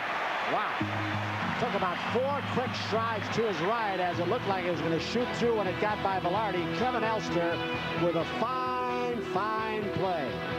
He got a little part of it, and Elster he makes it 6-4. 2-1 Mariners. 2-1 Mariners over the Yankees. Randy Johnson will face Luis Polonia, then Bernie Williams and Randy Velarde. Once before in this ball game, from Stanley through Polonia, Randy Johnson struck out 5 in a row. He now has 4 in a row. Stanley, Williams, Silvestri, and Elster. 1 strike to Polonia. Tony, when you look at that part of the Yankee order from Stanley on down, they haven't made contact at all. All strikeouts. There's contact. More than a foul tip. Amaral to Blowers. So the string of 4 is broken by Polonia on a weak ground out. You look at Randy Johnson's last 5 outings, going back to June 4th against Toronto. In that ball game, he walked 4, struck out 15. Then against Oakland on the 10th, walked 2, struck out 8. Then we go to Texas at Texas, walked 3, struck out 12. Then California walked 1, struck out 11. His last outing, a loss, he walked 4 and struck out 12. And when you look at the pitch counts in those games, 141, 151, 143, 111, and 141 his last time out. Yeah, you look at 3 of those 5 outings. Of all the pitches you talked about, over 140 in all of those 3, he threw 93, 96, and 90 strikes. Heck, most pitchers don't throw that many pitches in a game. I mean, 100 pitch count and taking them out.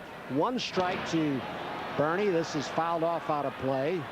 0-2 for the leadoff hitter Bernie Williams, who is 2 for 2 thus far against Randy Johnson.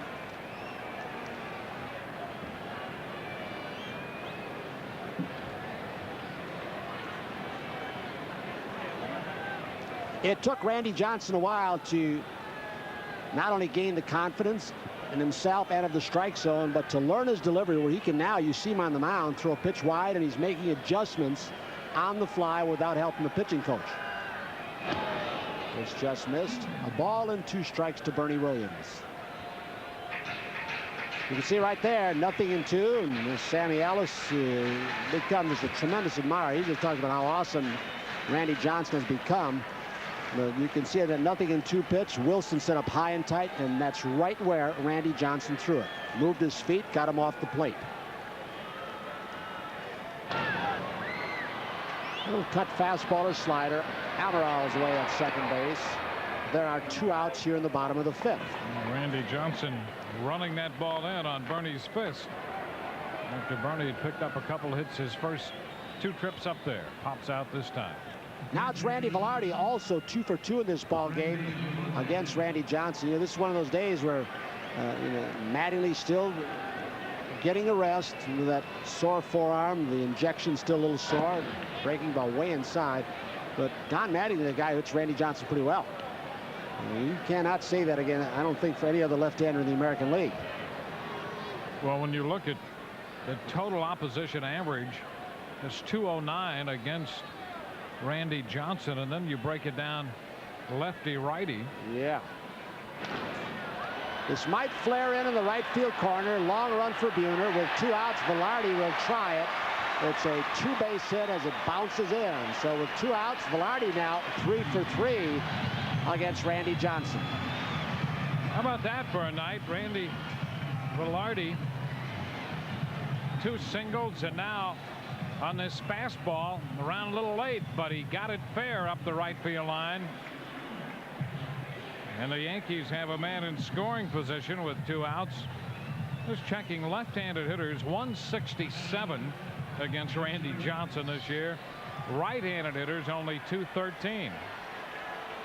Jim Leyritz now, who's walked and struck out on a curveball in the first, with a chance with a base hit and 2 outs to tie the ball game. Fastball strike. There is not, as far as I can tell up here, any diminishing of the velocity when Randy Johnson goes from the stretch. He was 98 on that first pitch to Leyritz. How about that? That's what I thought I just heard.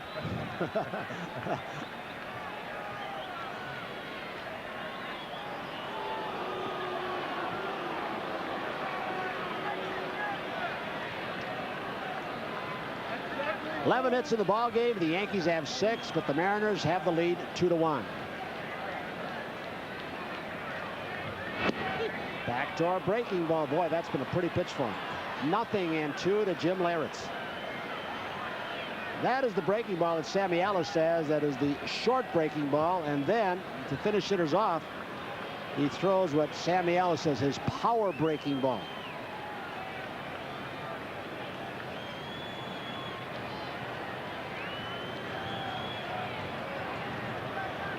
Looks like a P in his hand, doesn't it? Huh. Those are Sandy Koufax size, and that just missed inside. 1-2, and Randy Johnson asking the home plate umpire or his catcher Wilson, where was it? Too far in? 1-2. Another 98-mile-per-hour fastball out of the stretch. In between that other pitch, 83. They shade Leyritz toward right center in the outfield. Breaking ball fouled off. Randy did not like that pitch. And out comes Dan Wilson, the catcher. It was a pitch similar to that 3-2. Danny Tartabull rifled in the left field corner to drive in the only Yankee run.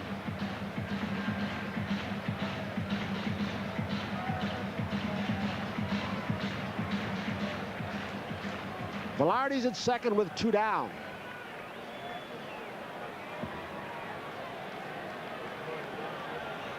Excellent throwing arms in right and center. Buhner in right and Junior in center.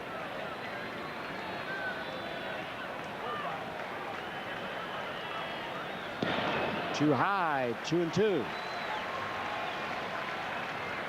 Nice crowd here on Friday night with the Mariners in, and a lot of people heading out of town. A little cooler weather in the Catskills and those trout streams. Still a nice crowd showed up here. The Yankees with a 4.5 game lead in the Eastern Division, coming off that 5-1 road trip through Cleveland and Boston. 2-2. Just fouled it off.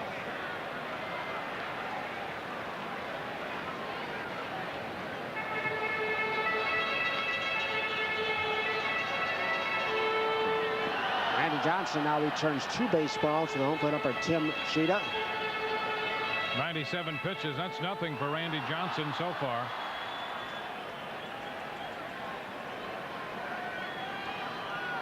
Well, there's not a whole lot of strain on his arm with that new delivery he's got.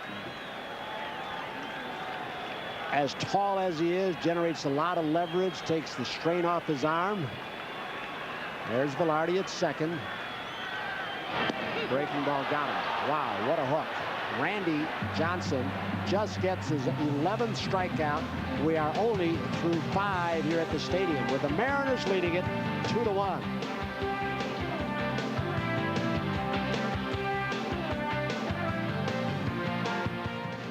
Along with Dwayne Staats, Tony Kubek. A lot of New Yorkers are still heading out of the city for their 4th of July celebration. Right here, Randy Johnson putting on a show. He has struck out 11. But Jim Abbott hanging right with him. There's a lot of expensive bats on the bench for the Yankees. There's one, Paul O'Neill, along with Mattingly and Boggs. They're all left-handed on that bench tonight. Along with Noakes and Darrell Boston. Mike Blowers, 1 for 2 in the ball game, to be followed by Keith Mitchell and then Mark Newfield, the DH. Abbott has struck out 3. He's walked 2, but Jim does have, let's see, 9 ground ball outs, I believe. Or is it 8? One or the other.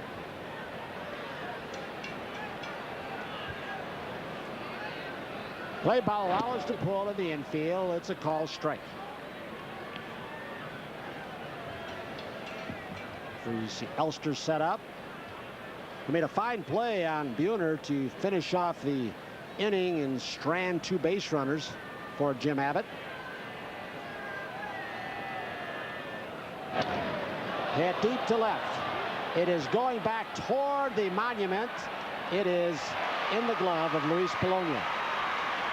A little too much height.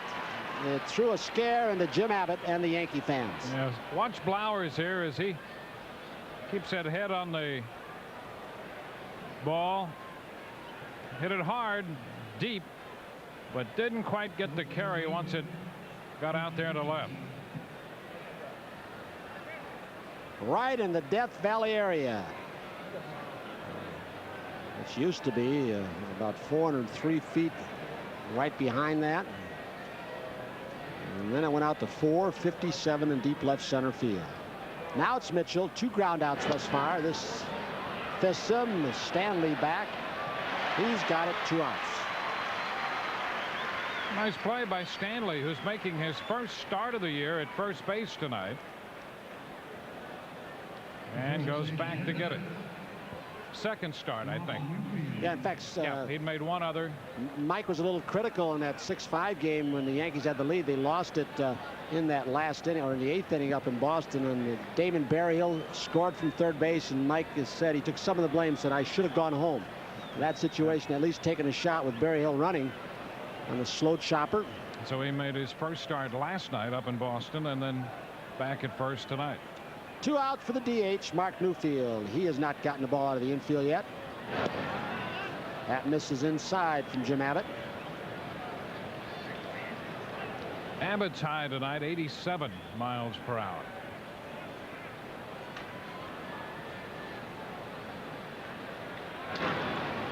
Slides off the end of the bat to right field toward Gerald Williams. So Jim Abbott, after the 5th, a little rough inning, broke the tie, has a nice, easy 3-up, 3-down 6. Mariners 2, Yankees 1. Those Yankee fans who are heading across the George Washington Bridge with this Perry Ellis look for the New Jersey Shore are missing one heck of a ball game here tonight. Randy Johnson leads it 2-1. First pitch, breaking ball to Danny Tartabull. He's grounded out and doubled in the only Yankee run in the 3rd.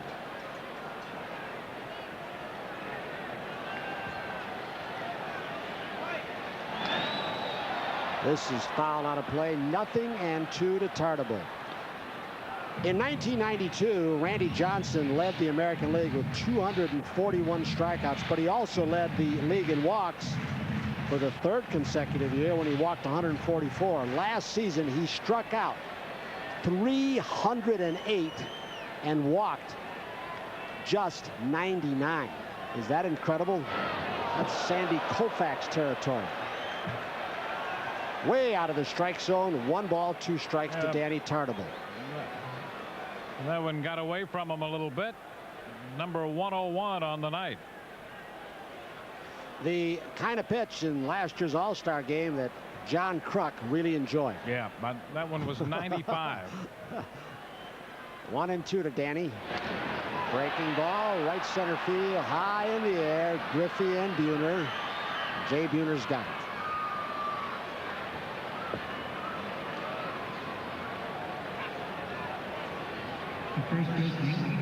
Mike Stanley now, who has struck out twice. In fact, it's been an incredible run from Stanley through Gerald Williams, Silvestri, Elster, and Polonia. 9 of the 11 strikeouts have come from that group. And as you talked about it in the 5th, only Polonia's put the ball in play off Randy Johnson. The M&M boys. Breaking ball too low. The O&M boys. You know how much M&M candy was sold in 1961 with Mickey and Roger, and they didn't even have an endorsement. Just think of what it'd be these How days. could they not have? Well, they didn't. Some they kind of endorsement. They weren't agents then. Yep. Frank Scott was the first agent ever, and he just negotiated some contracts. And on occasion, he'd get Mickey or Yogi or Roger on the Ed Sullivan Show for sitting in the audience, being introduced, get them $100 or maybe 500. The M&M sales skyrocketed that season. 1-1 to Stanley.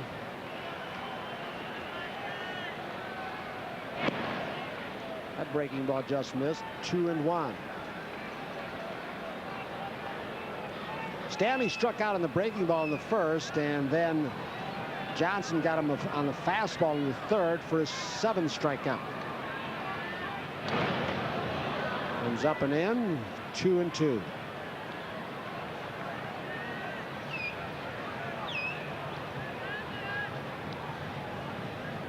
Lou Piniella was talking. He was asked today by a lot of the media crunch in his office after the press conference with Glenn Griffey Jr. about realignment in the weak West. He said, I love it. I love it. He said, we got a chance. And he said, no wild cards coming from this division, but he said, if we go and we do make it and go to the 3 out of 5 with the wild card, he said, you know, with a Randy Johnson, Ken Griffey Jr. can carry a club for a week on his shoulders, he said, we got a chance to go in the World Series. He thinks it's great. A lot of people, including myself, think it's kind of sad and moronic. And the present setup. You get a team that could finish less than 500, and they end up maybe winning a World Championship. That is John Cummings, the left-hander, with John McLaren, the bullpen coach.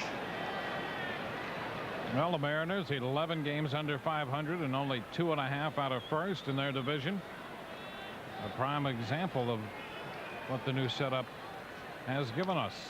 Breaking ball fisted to the right side. Rich Amaral should have this one. He does. There are 2 outs.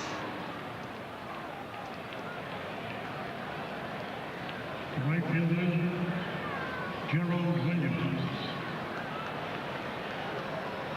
So after striking out the side in the 4th, Randy Johnson has struck out just one of the last 6 hitters.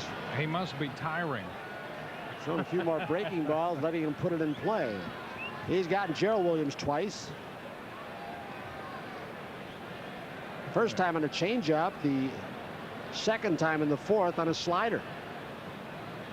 He doesn't get all his strikeouts on the hard stuff. Fastball hit hard to left field. Mitchell with a good jump. So Gerald Williams that time not taking any chances, jumping on the first pitch, but a 3-up, 3-down inning for Randy Johnson. We'll go to the 7th in a very tight ball game with Dwayne Staats coming back.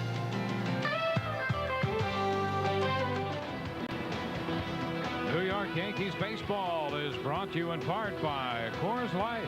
Aged ice cold for that pure taste of the Rockies. Reach for the silver bullet, the right beer now. From Yankee Stadium tonight, we move into the 7th inning with the Mariners leading the Yankees 2-1.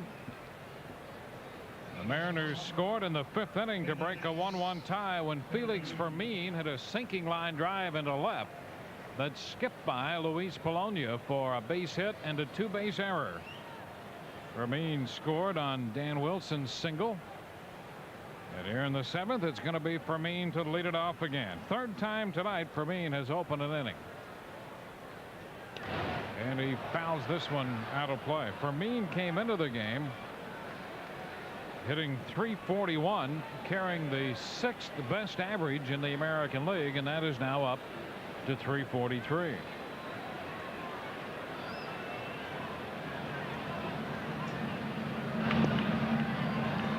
.02. He's taking a lot more aggressive swings, isn't he? He's not just feeling at the ball. You can see he's trying to hit the ball hard. Now we'll go into his 2-strike mode, and he's tough to strike out. And Jim Abbott just did. How about that? That's only the 14th time this year Fermin has gone out on strikes. Fourth strikeout of the night for Jim Abbott. He got ahead of him 0-2 and finishes him this way. A lot of bite to that one. One gone. Now Dan Wilson, who has both runs batted in tonight for Seattle. He homered in the third and singled home Fermin in the fifth. 2 for 2, batting .230. There's a liner down the left side. That ball is going to be one hop and to the wall. Extra bases for Wilson, who will dig for 2 and make it standing up. Catcher's got a little bit of running speed. You know that? He's not a slow runner. With Louis' arm, he plays the carom nicely and gets the ball in very quickly. Makes a mistake by not sliding. That's where you can hurt your knee or ankle.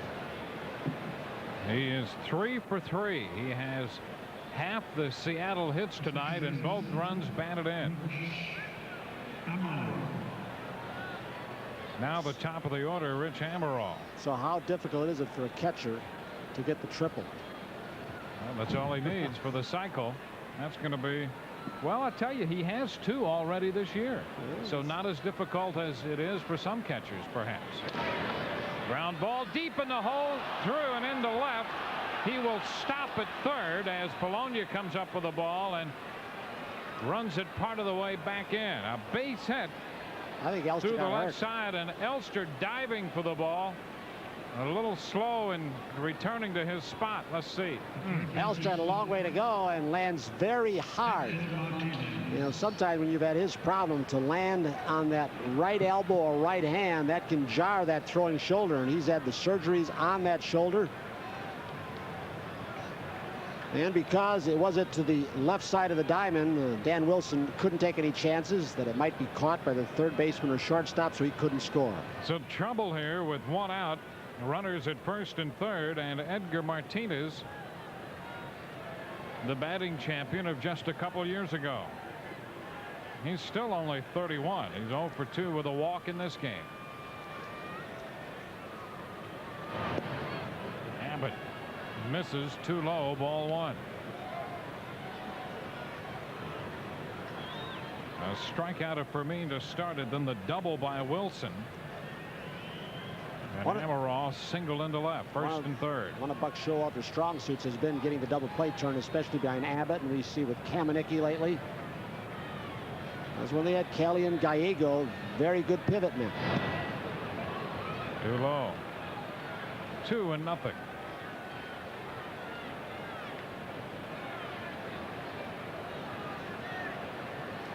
Bullpen action. Xavier Hernandez starting to get loose.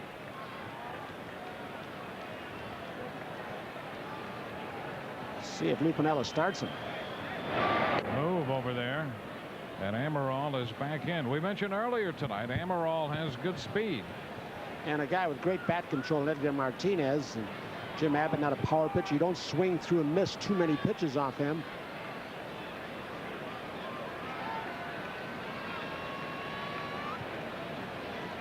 Again, Abbott goes to first. Amaral is back in easily. Edgar Martinez has grounded into 6 double plays.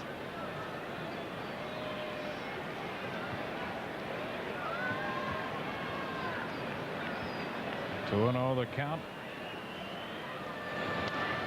And a pop foul that's going to carry out a play.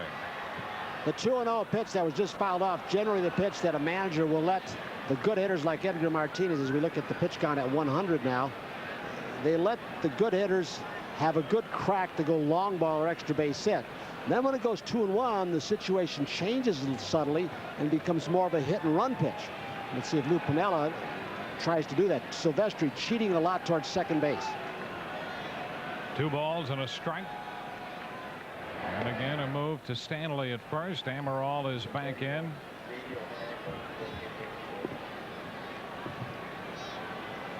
Jim Abbott working here in the 7th, trailing 2-1 as the Mariners threaten.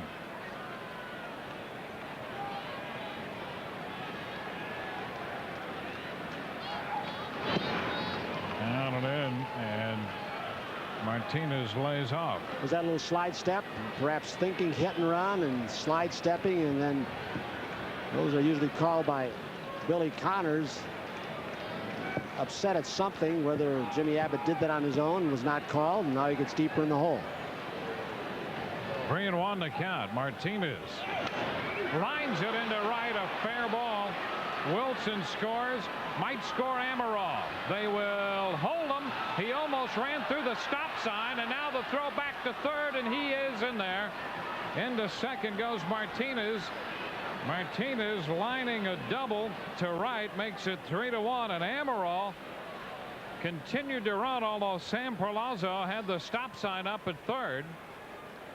Amaral managed to get back safely. It's why a third base coach goes up the line. A 3-1 pitch with Amaral, kind of a delayed steal on the move, and he got the pitch upstairs he could handle, and Perlazzo went well up the line.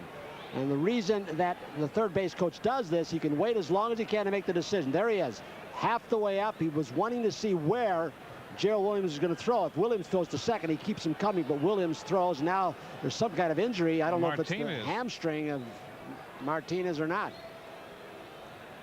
He's trying to walk it off, and boy, you know the history that Martinez has had over the last year or two, and a concern. Lou Piniella out of the dugout.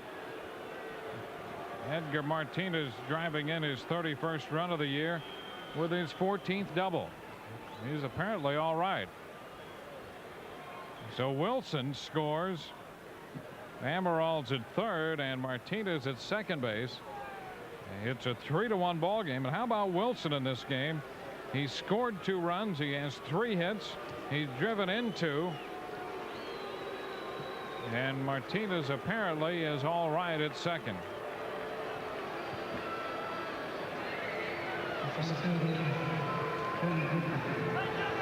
Infield comes in now for the Yankees. Ken Griffey Jr., the hitter. Just 1 out now with 2 men in scoring position. Griffey trying to check. That's a strike. He tried to stop his swing. Griffey single in the first. He is 1 for 3.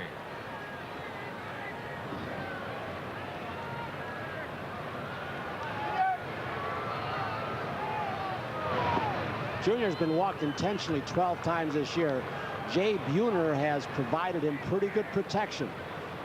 Right here you can see where Jim Abbott, you're not trying to come too close to the strike zone. Even the first pitch was a ball, but Junior couldn't check. 1-1 the count. He goes after this one, and now the count's a 1-2 strikes. A little over anxious to do the job and get the ball in the air, and goes after another bad pitch from Jim Abbott. He's one of the most relaxed hitters you'll see physically.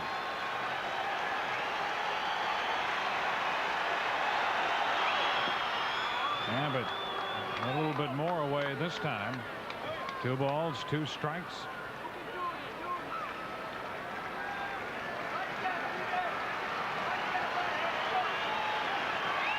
Mariners now lead by 2 runs. 1 out.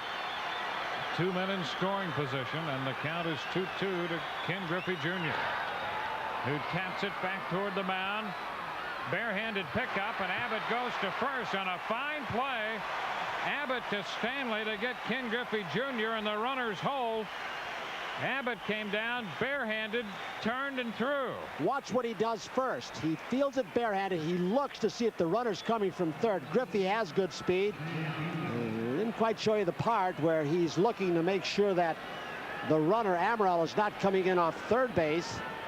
Now they can intentionally walk him. Here's another look at that play. Let's see Jim. Another breaking ball upstairs. He's going to go home if he could, and then he whirls and just barely gets Junior. Buck Showalter come out. I mean, I would think they're going to have to walk Buhner to get the Blowers. Buhner due with Blowers to follow him. Buck has Hernandez in the bullpen. 2 outs now with men at second and third. It's a 3-1 game. Yep. So a key spot here with Randy Johnson opposing the Yankees tonight. You have to wonder if there was some kind of contact play up with Amaral with that speed. he just held, showed no signs of going off third base. Jay Buhner is 0 for 3. Couple strikeouts, and in the 5th inning, grounded the ball to the left side, and Kevin Elster made a nice play to get the force play on Martinez to end that inning. So they're going to pitch him, or at least try and pitch around him, which can be dangerous with first base open. And the first pitch is a strike.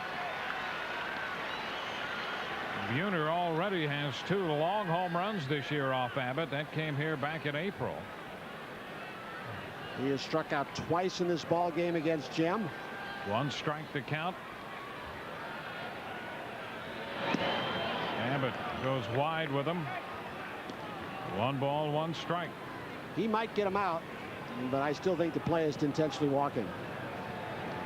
Down at third base, Amaral. Edgar Martinez at second.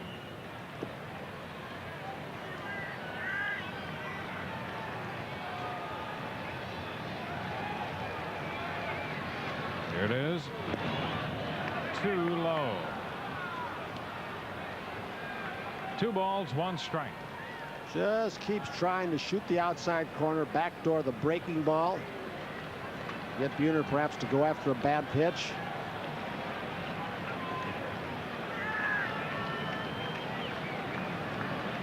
Now the 2-1. He fouls this one out of play. Into the upper deck it goes.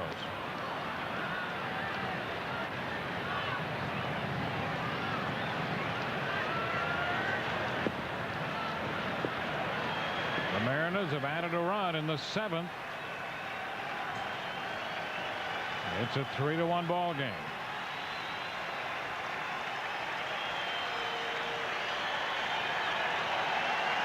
Abbott, the 2-2. He struck him out to retire the side. Buhner strikes out for the 3rd time. The Mariners pick up another run on 3 hits and strand 2. We're headed into the bottom of the 7th. 3-1 Seattle. Yankees are down by 2 runs facing left-hander Randy Johnson. It's a 3-1 ball game. Bottom of the 7th coming, and Dave Silvestri leads off. Johnson has walked only 1 tonight and has struck out 11. Silvestri goes after the first one, hits one deep to straightaway center. Griffey back, goodbye. Home run on the first pitch, Dave Silvestri. And it's 3-2.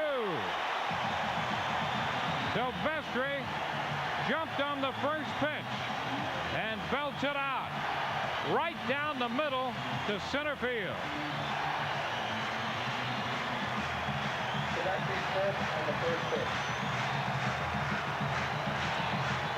So it's a 1-run ball game again. Silvestri had hit 13 home runs at Columbus, and with 1 swing of the bat makes it 3-2.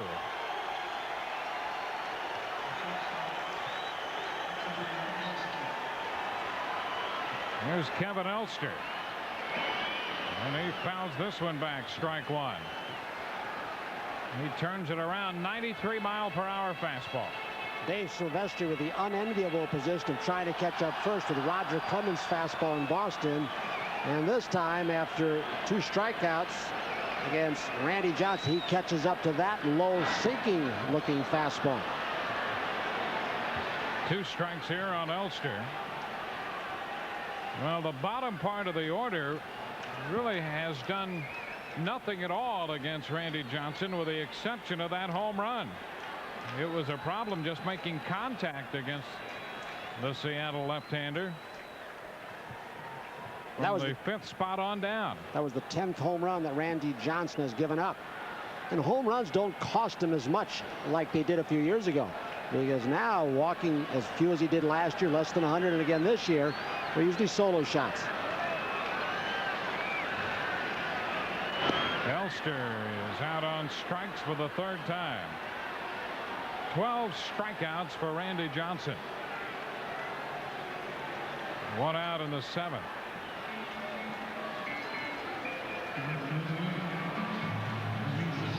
Junior made one of the most sensational catches we have ever seen off Jesse Barfield a few years ago with his dad present doing television that game. Remember that day he climbed the wall? That wall. Caught it like an ice cream cone and was smiling all the way when he was coming down. You can't call home runs too quick with him out there. Luis Polonia fouls one into the seats back of third. Strike one. Polonia out on strikes and grounded out to second his last time.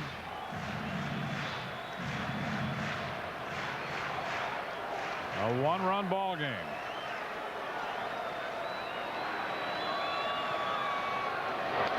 And a little looper. That's going to be in there. Base hit. A fair ball. Polonia's digging for two, and he will make it.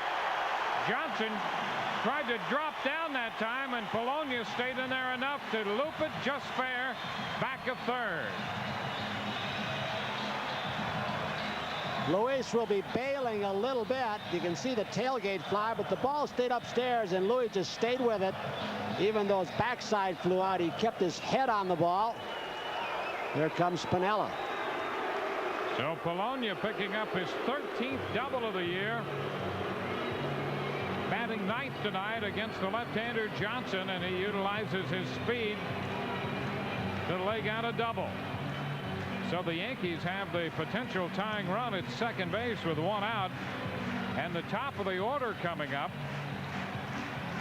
Lou Piniella out there, and that's going to be it for Randy Johnson.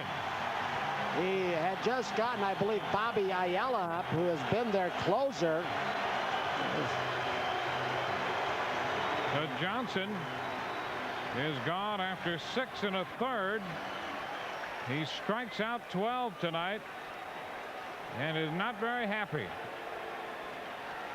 Gave up the home run to Silvestri, and now a double here to Polonia. I'm not so sure who it is coming in. Before I could get the number, he was down and starting to trot in behind the fence. Ayala is their closer. I don't think he'd come in this early. Bill Risley, who really has done a great job, came out of, they stole him from the Montreal organization. He throws hard too. So Johnson is gone as the Mariners make a pitching change. Brought to you by the AT&T Business Advantage. Let it work for you. Great arm. I mean, he'll get the ball up to 93, 94 with a real quick slider. And Lou Piniella with an added faith in his bullpen, unlike earlier this year. He was a starting pitcher when Lou Piniella saw him. He spent some time in the Reds organization. Man at second. A run home. Bernie Williams, the hitter. And the pitch is foul, out of play by Bernie. Strike one. There's a great job of scouting done on Bill Risley because he was left unprotected. In fact, Montreal really didn't want to pitch him in spring training. Yep, they scouted him so well. They tried to hide him, and the scouts, and they said, and another good break they had was, because they'd already had a full 40-man roster, Woody Woodward, the GM, had him in spring training and then didn't put him on the waiver wire because the roster was full until after all the rosters were filled, other major league teams, and then he sneaked them through that way, and they really caught a couple lucky breaks with him, aside from the great scouting. This one down and in. 1 ball, 1 strike. There's Polonia. Now Luis managed to hang in there long enough and get the bat on the ball to double up the left field line against Randy Johnson.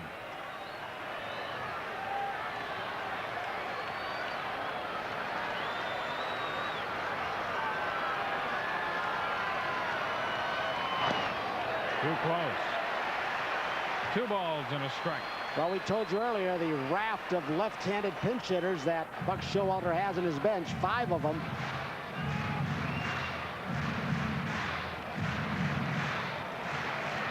And of course, it's a reason why Lou Piniella, in case Buck would want to make a little change, he's got a left-hander throwing in the bullpen.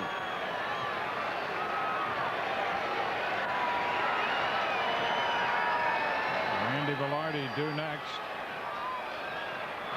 And a chop shortstop. Fermin makes the play.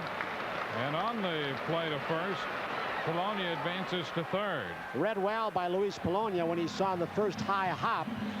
It was kind of a taboo as we look from our Perry Ellis camera. You can see Fermin jockeying, so Luis does not get too big of a lead. It's a taboo not to go. You should not go to third base and the ball to the left side, but you read the ball like Polonia did, the high hopper, and he's down at third base. So the Yankees have the potential tying run at third with 2 outs.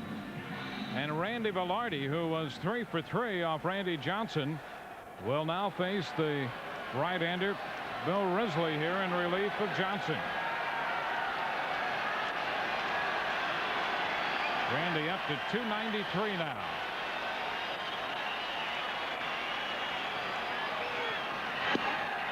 And the pitch just missed, ball 1.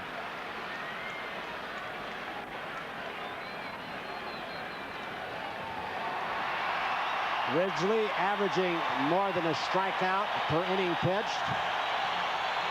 In fact, about a strikeout and a half. Yep, he's been a real find for the Seattle Mariners.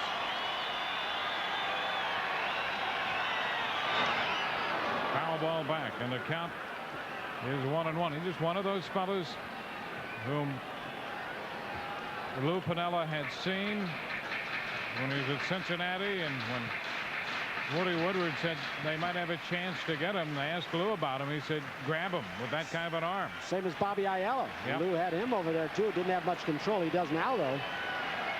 Sammy Ellis done a terrific job with some of these young pitchers. 2 balls and a strike. He's been consistently above 90, up around 93, topping out. Changing speeds down to 79. Johnson struck out 12 in 6 1/3. Velarde facing Risley.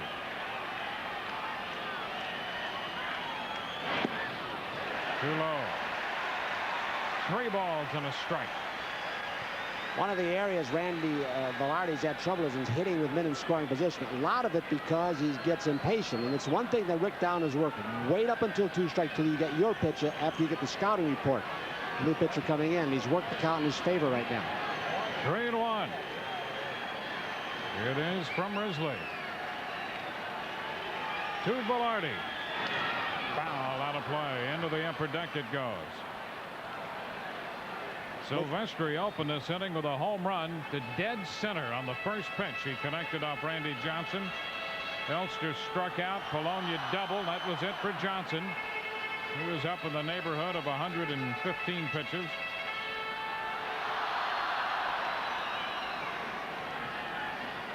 Bernie Williams grounded out against Risley. Now a full count.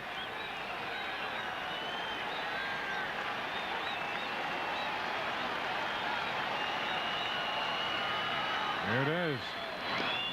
And Randy stays alive.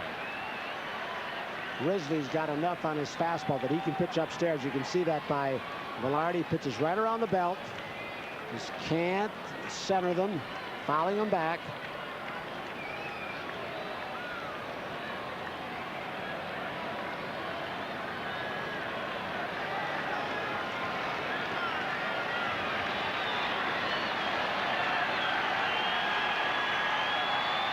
The 3-2 again.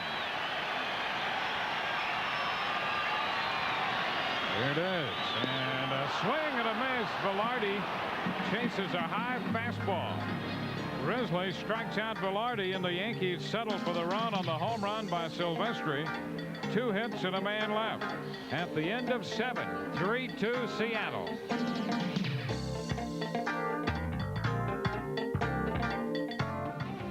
It's a 1-run ball game again at Yankee Stadium, and we're moving into the top of the 8th with Tony Kubek, Dwayne Staats in the opening game of the series against Seattle. The goose is loosening in the Seattle bullpen. One thing Lou Piniella said before the game coming into this series, his bullpen is in pretty good shape, and he got a couple of big outs from the 27-year-old right-hander Bill Risley. to leave Luis Polonia in scoring position and hold this game to a one-run contest. Yeah, and with Randy Johnson being so overpowering till he left, it's easy to lose sight of when you've got a sensational pitcher like that out there, lose sight of what Jim Abbott's done. He's kept him in the ball game again, and that's very important. Kept the Yankees within striking distance. Not that the Mariners have a great offense. They got about 5 guys in their lineup who can hurt you. Mike Blowers opens the 8th inning. Mariners do have a lot of home runs. They're tied with the Tigers coming in tonight with 110 home runs. So they got some pop. And they got an unlikely home run from Dan Wilson, their catcher, only his 2nd of the year tonight, to give them their first run. A ball, no strikes to count to Blowers. It's wide. 2-0. Mike hit the ball to the warning track back toward left center field in the 6th inning. Single in the 4th.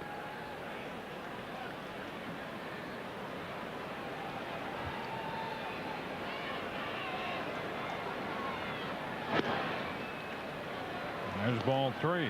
3-0. There was a long stretch earlier in the season, up until about the last 6 or 7 starts for Jim, where he was having difficulty, problem being walking the first hitter in an inning. And he's pretty much avoided that lately. 3-0. He comes back with a strike. It's 3-1. Coming into this game, Abbott had not walked the leadoff batter in any inning in his last 5 starts. But you're right, early that was a big problem for him, and he, for the most part, was pitching around that. He did get hurt some, but not nearly as much as he could. Tough hop. You could see it off the bat. And the ball bounces away from Velarde. Randy back started to charge the ball and will be charged with an error. You can almost see it when left the bat beat in front of home plate. And with Randy playing Blowers deep, he chose not to back up and let the ball play and could not get the short hop, got the in-between hop, and rolls up his wrist. It's only the 2nd time tonight the Mariners have put the leadoff man on. Both have been associated with errors, although Felix Fermin got credit for a base hit on the sinking line drive to left in the 5th, and that skipped by Polonia, and Fermin went all the way to 3rd. Now Blowers reaching on the error in the 8th inning, and here's Keith Mitchell. And the Yankee corners in the infield have to be aware of a possible bunt situation. Mitchell, as you see there, popped down his last time on a nice play by Mike Stanley, who's starting again tonight at first base after getting his first start of the year last night at first base. Mitchell shows the bunt, first base side. Stanley looks to second, decides to go to first. Silvestri covering. So the Mariners sacrifice Blowers into second base. Mike comes up looking. Blowers does not have good speed, but he decides, and I think wisely so, to take the sure out at first base. He took a glance. Jim Abbott may have been yelling, and sometimes a guy comes up and starts pirouetting to throw, and then all of a sudden somebody yells first base, first base. You look, and then you go and take the sure one. Jim Abbott may have been doing that. Now the designated hitter steps in. Mark Newfield. Blowers on second. That's a strike. Ball popping away from Larritz, but not far enough to give Blowers any ideas. Larritz was charged with 2 pass balls in the first inning, when Griffey's single with 2 outs wound up going to 3rd on consecutive pitches that got away from Jim Larritz, but Griffey was stranded on 3rd in that inning.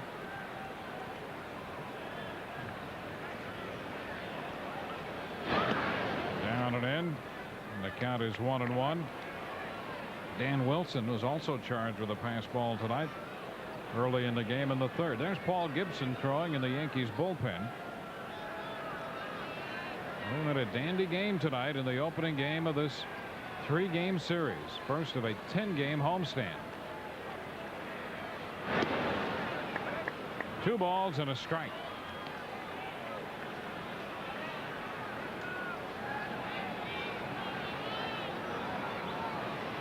Abbott touched for 3 runs, 2 earned runs tonight, and in a bit of a spot here in the 8th as a result of the opening error. tough fifth, tough seventh, has pushed his pitch count up. Fly ball deep to right. Gerald Williams is there making the catch. Here's the tag by Blowers. He's going to try to advance, and the throw is up the line toward left as Blowers advances safely. It's almost impossible for as deep as Gerald is, but look at how he approaches this, gets a somewhat of a running start, and then the ball just tails off.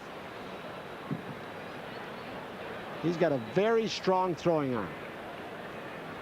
Did you see what Elster just did? Elster got between Blowers and the throw to try and block him off when it hit the glove, and maybe try and obscure Blowers' field of vision.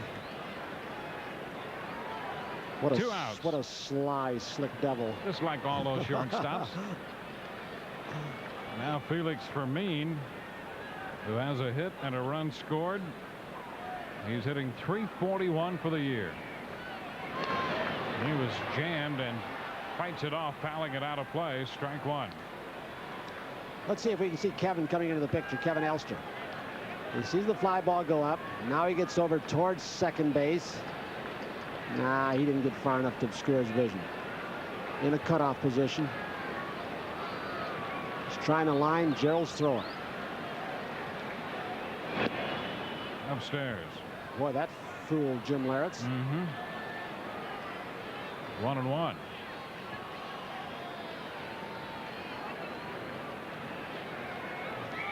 Each team with 8 hits. 3-2 Seattle.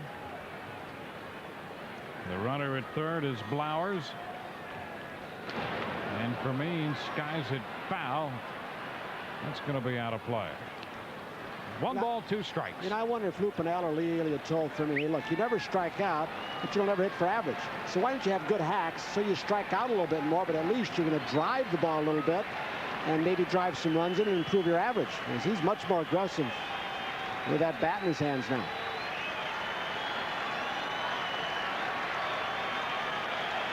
Abbott ahead in the count. The 1-2. And a bouncer to first, taken by Stanley unassisted to retire the side. No runs, no hits, 1 error, and he is left on base. We'll go into the bottom of the 8th with the score 3-2 Seattle.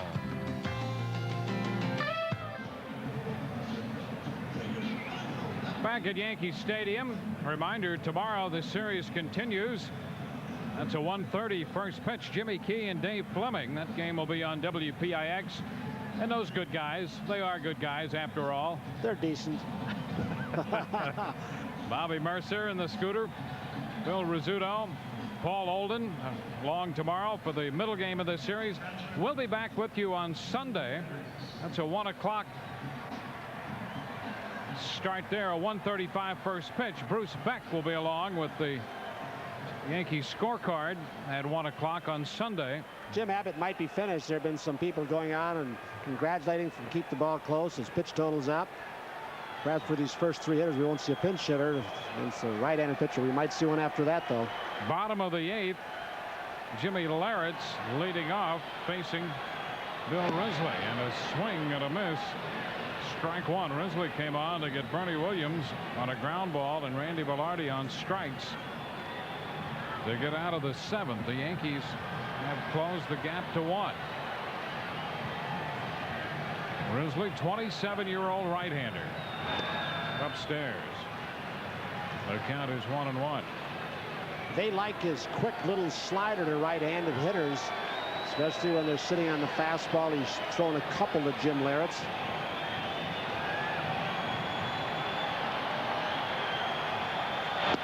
And another, or a cut fastball, one or the other. Runs right away from Jim Leyritz, and the count is a ball and 2 strikes.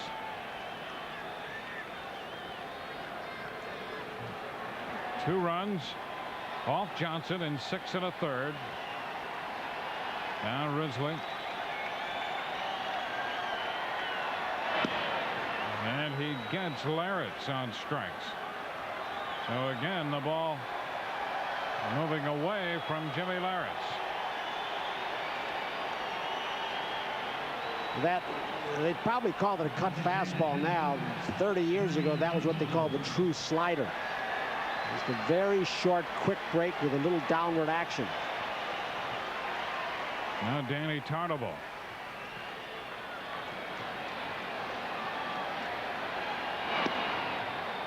He takes one too high, ball one. Tartabull doubled home a Yankee run in the third inning off Randy Johnson, giving him 1 for 3 tonight. And 45 runs batted in for the year.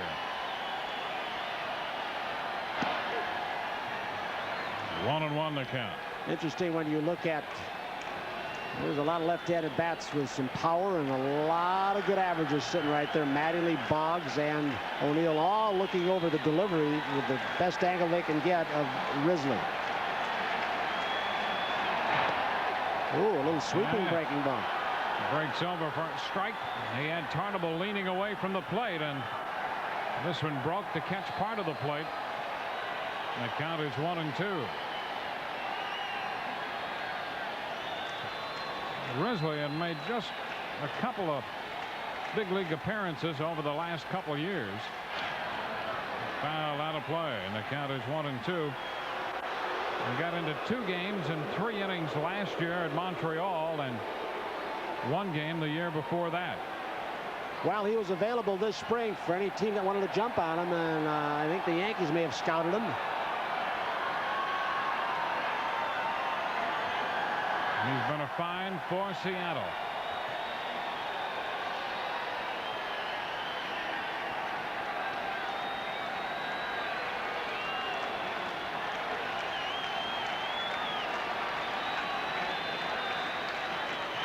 Upstairs.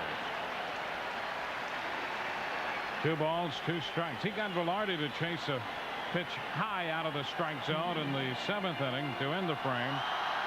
He struck out Lawrence in the 8th. 2-2 to Tartabull. Mike Stanley's on deck.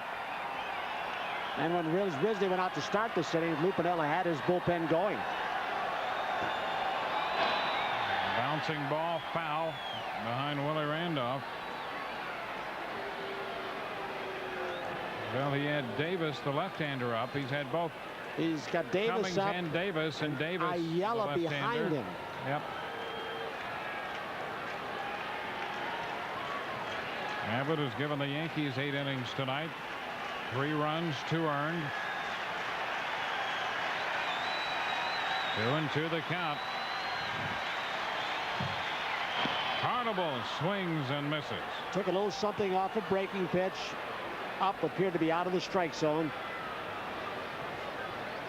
That's 2 strikeouts in this inning, 3 straight for Risley. You know, it's interesting. You see a pitch like that, and you say, well, that's just a hanging slider. But when you look at the count and what he's thrown so far and where Wilson was set up, he's set up low and away. And a hitter's protecting that plate away so he doesn't strike out on a breaking ball. So a hanging slider, even though it broke sharply, becomes a good pitch.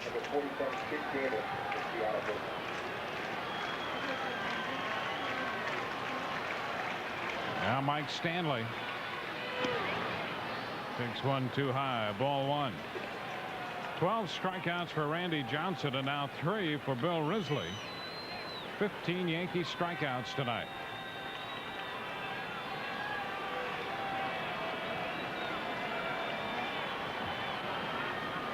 The 1-0. And a drive into left for a base hit. It's headed to the wall. Stanley on his way to second as Mitchell makes the pickup. A 2-base hit for Mike Stanley. Hit number 9 for the Yankees, and now we'll get a pinch runner for Stanley. Stanley picking up his 9th double, and he'll leave for the pinch runner Boston. Fastball inside corner. Turned on by Stanley. So with Stanley lifted for the pinch runner, Boston takes over at second base, and Paul O'Neill emerges from the Yankee dugout, and he will hit in the place of Gerald Williams. Well, when he's announced, does that mean that Lou Piniella will come in and bring in the curveballing left-hander Davis? And then try and finish it off with Ayala in the 9th? Well, the Yankees have the potential tying run at second with 2 outs in the 8th. They had a potential tying run at second with 1 out in the 7th. Got him as far as 3rd with 2 outs and left him there. And now Lou Piniella pops out of the Seattle dugout and makes a slow walk to the mound. Aiello and Davis both ready. Davis pitched very effectively against the Yankees early in the season. He looks like he's going to Aiello with that forkball. Then he hit the right hand. And I think that's exactly who he's calling for. Risley out of there after an inning and a third, in which time he struck out 3 and gave up the double to Stanley. And it's going to be Aiello. So Aiello gets the call, and we'll be back following this. And Bill Risley on for the 31st time, 2-1, 11 saves, and a 186 earned run average.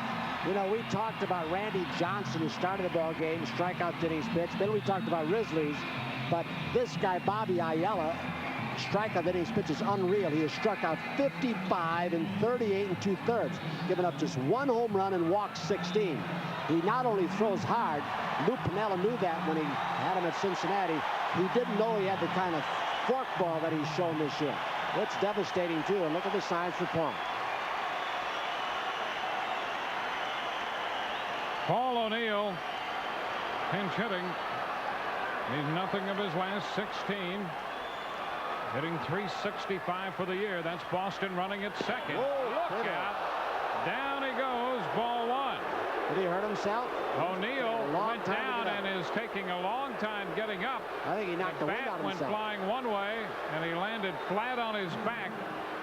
And he takes a little time. He's squirming that neck. A 91-mile-per-hour fastball buzzed him. And you can see him grimace a little bit and maybe reach for the lower back as well. He hit very hard, didn't he? Flush on his lower back. Here's another look.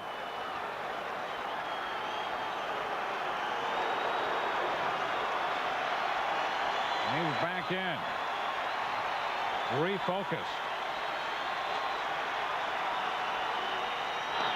And a foul ball out of play. 1-1 to count.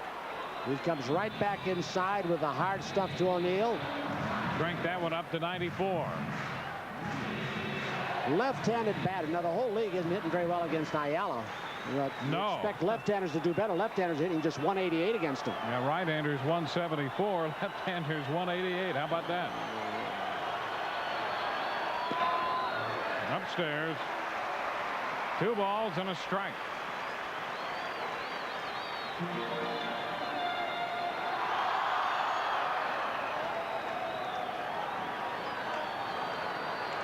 O'Neill, 13 homers, 51 runs batted in. And he lifts a high popper toward the left field line. And it's going to be into the stands and no catch for Mitchell. The third base umpire, Field went and into Culbreth, the stands and I'll is tell you, arguing that he was Lou's gonna interfered come out. with. But Mitchell was reaching into the stands.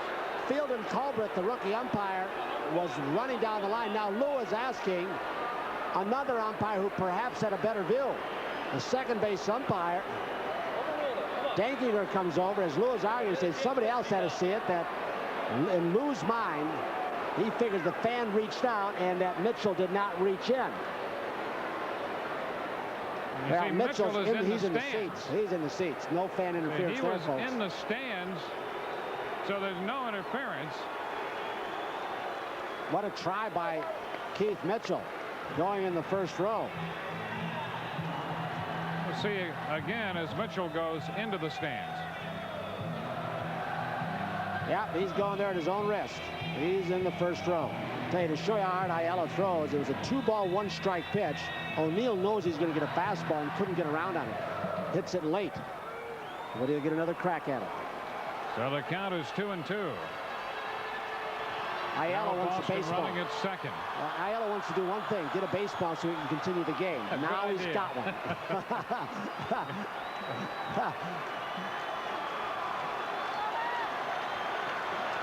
2 outs, bottom of the 8th.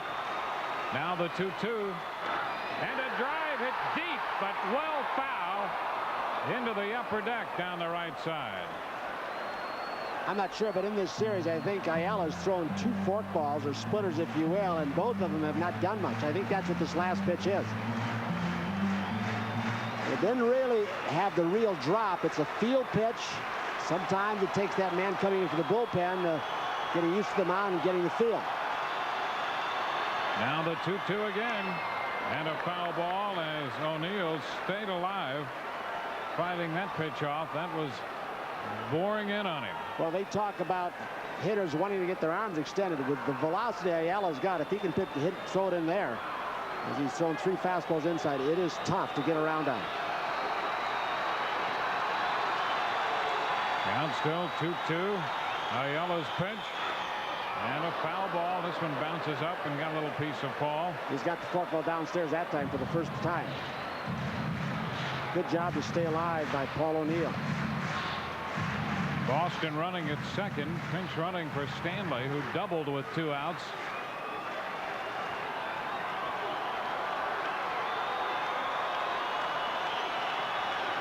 Four outs are not easy to get against this Yankee ball club, especially when you figure what they've got on the bench. There's ball 3 inside.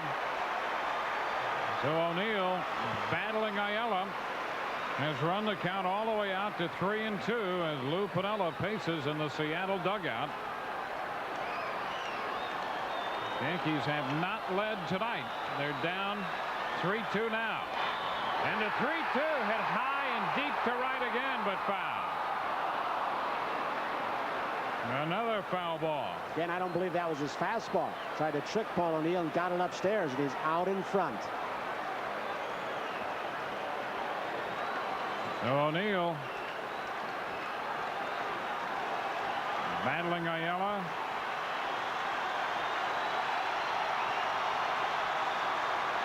It's been a 9-pitch at bat so far. 3-2 again. And a tap foul, and that got part of Wilson. Wow. Wilson shaken up, getting part of the foul ball. And they'll come out and take a look at Dan Wilson. Here it is. Rick Griffin, the trainer, has been out a couple times. Earlier, you might recall, he was out at second base with Edgar Martinez. Looked like he'd hurt a leg, but stayed in. Right over the top of a sinker and the 4-seam fastball.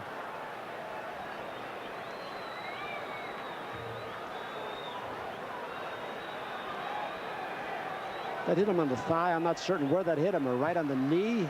I'm not sure. Might have gotten him on the foot. That left foot, I think. Everything is protected on that catcher except those toes. Yeah, right on the left toe.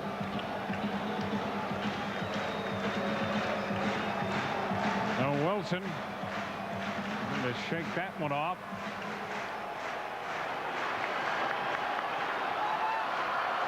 O'Neill battling Ayala. He's about to make the 3-2 pitch again. Here it is, and a foul ball once more. So he's showing Bobby Ayala that he does not have to go to his fastball even when it's 3-2. There's Darryl Boston.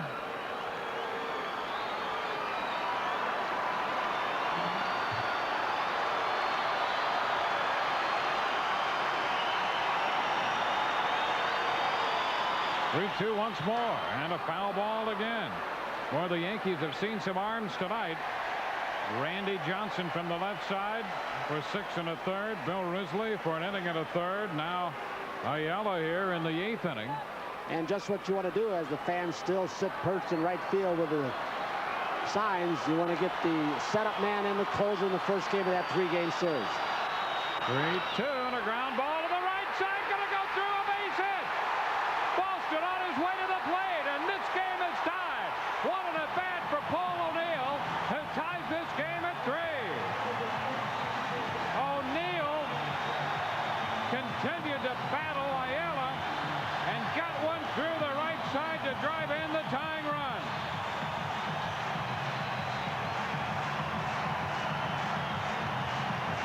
On the 13th pitch, O'Neill slipped it through the right side to tie the game. I believe he got a forkball after getting pounded inside the pitch before with a fastball. And I've never seen Paul O'Neill emote like that. You see him if he pops the ball up or strikes out, but not like this. Wow. He was stoked at first base. And here's Silvestri taking a strike. And Lou Piniella had an option. He could have brought in his left-hander, the youngster, with a curveball to O'Neill with no chance for Buck Showalter to counter that move. No right-handed bats on the bench. He was trusting in Ayala getting in 4 big outs and preserve the win. Silvestri takes one high, and the count is 1-1. Here's the base hit again. Not a fastball, a sinker or a forkball. Amaral can't get to it. And with that base hit, it allows Silvestri to stay in the game, and Buck Showalter doesn't have to put another left-handed pitcher up for him. Silvestri sends a high popper that's going to drift into the seats down the right side and extend the count to a ball and 2 strikes. O'Neill will return to first after delivering that big pinch hit single. Here's some of that emotion you were talking about, watch his Tony. reaction if we see the end of this as he heads down to first base when it sneaks through just by Amaral. And Amaral and Blowers, and he is pumped. He broke a long offer, didn't he? Pitch is high to Silvestri, and the count is 2-2. He's gone 0 for 16. You know, Paul O'Neill was saying before the ballgame after batting, he said, boy, he said, I like to play against everybody. He said, but I'm beat. He said, I need a day off. He said, I need to be rejuvenated. My bat's been dragging. Ball 3 upstairs. So the count is 4. The run charged to Risley. 1 run and an inning and a third charged to the second Seattle pitcher of the night. Ayala responsible for O'Neill.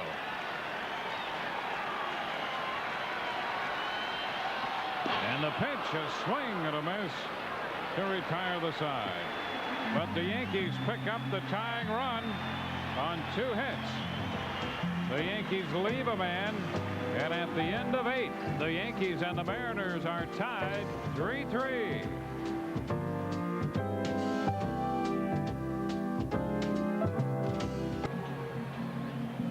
Back at Yankee Stadium and headed into the 9th inning, Paul O'Neill stays in the game to play right field and got a nice reaction as he headed to his position after delivering the pinch hit single to tie the game.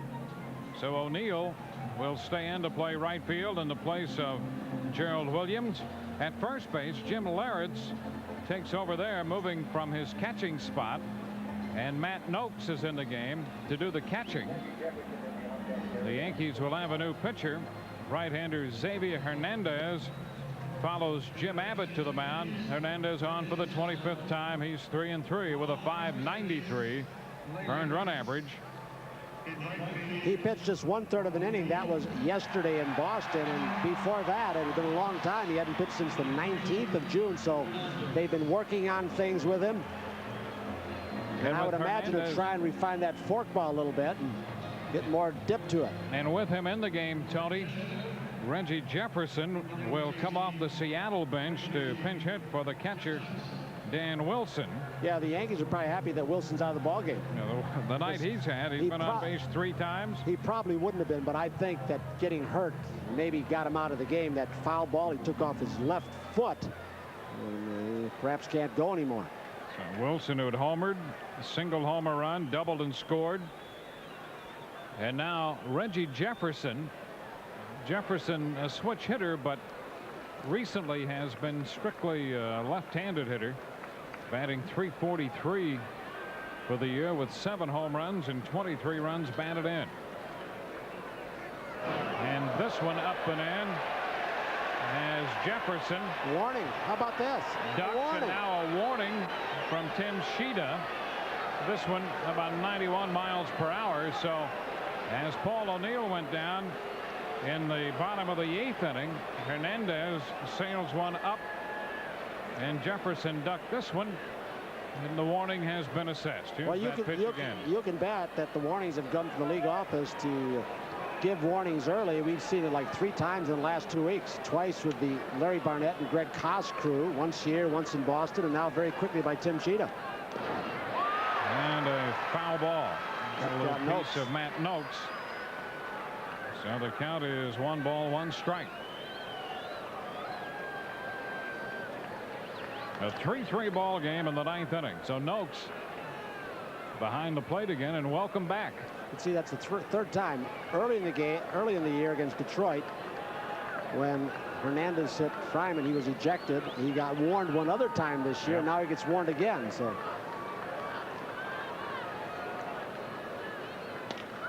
Bouncer right side. Larretts with Hernandez covering, and Jefferson is out of there. Jimmy Larretts to his right to make that play. 1 out here in the 9th. Now we'll go to the top of the batting order. Rich Hammerall. Hernandez in relief of Abbott. Hammerall was on a couple times against Abbott with a walk and a base hit. Also put down a sacrifice bunt. And he's been known to try and bunt his way on also by trying to push the ball or drop it down the 3rd baseline. Thinks the pitch too close. Ball 1. Amaral hitting .272. 8 innings for Abbott tonight. Piniella looking on. 8 hits, 3 runs, 2 earned, 5 strikeouts, and 2 walks. Big chop that's going to go through the left side. A base hit. Amaral can run, and Polonia makes the pickup in left to hold Amaral to a single. So a chopping base hit into left.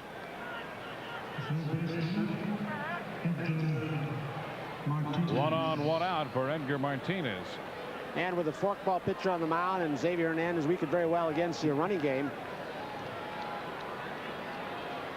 We saw in the 7th inning Amaral run and a 3-1 pitch, and Martinez hit the ball in the right field corner. At the time, that made it a 3-1 game. It's 3-3 now as we play in the 9th. Martinez hitting .303. Amaral back in at first base. Yeah, 3-1 with the deficit with Randy Johnson on the mound with the way Risley's pitched, and then Ayala, you say, wow, this Lou Piniella's crew couldn't finish the game off for him. But it's a sign of what the Yankees have done a good part of this year. Come back a lot.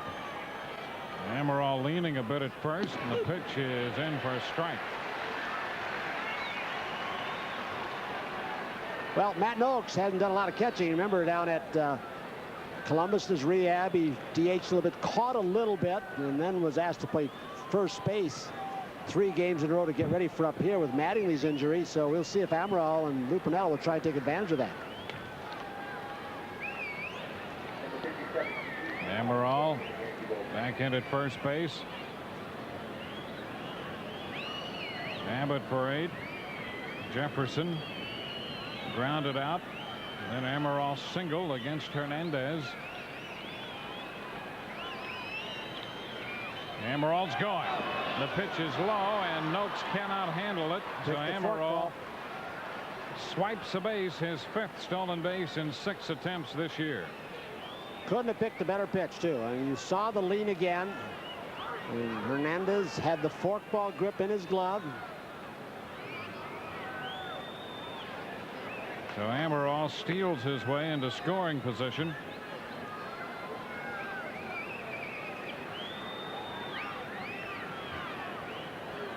Very quick first step. Not a great sizable lead. There's the 1-1. Martinez checked in time, laying off the split, and the count is 2-1.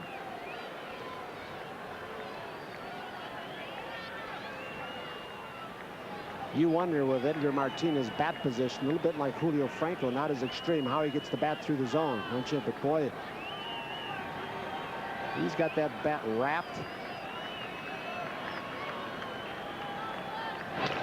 And a chop towards short. Tough play, and Elster comes up with it nicely. Amaral goes to third. Elster made a nice play on that hop to get Edgar Martinez.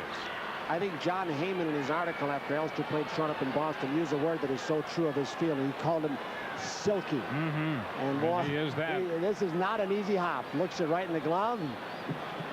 Out comes Buck Showalter. 2 gone. Buck Showalter's on his way to the mound. Ken Griffey Jr. is due up. Steve Howe's been in the bullpen. As we take a look at Elster's play again. Well, that's a tough enough hop if it's hit right at you if you have to charge it, but he's got to go 3 or 4 steps to his left and surround it to get a throwing angle. Steve Howe, I believe, is coming on. So Steve Howe is going to get the call. We'll be back in a moment.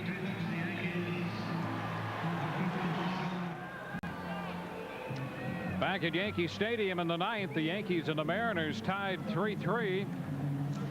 Mariners have a runner at third with 2 outs, and Ken Griffey Jr. due up, and Steve Howe gets the call. 23rd appearance for Steve. He is 1-0 with a .286 earned run average. Picked up his victory Wednesday in Boston when the Yankees defeated the Red Sox in 10 innings, 4-3. And Buck Showalter is finding that the more he works Howe, and we talked about it in Cleveland and Boston, the more his ball seems to move and the stronger he seems to get. Elster comes in wanting to know, as does Silvestri, how they are to play Ken Griffey Jr. Is he going to try and get him inside, make him pull the ball, pitch him away, where they'll play him a little differently? Griffey has a hit tonight in 4 trips to the plate. He's singled his first time up. Since then, a couple fly balls and a nice play made by Abbott to get him on a tap back in the 7th inning. He bats in the 9th. Howe and Griffey. And the first pitch is in for strike 1. He takes the first pitch all the way. Remember what he swung at off Jim Abbott. The clutch situation balls are well out of the strike zone.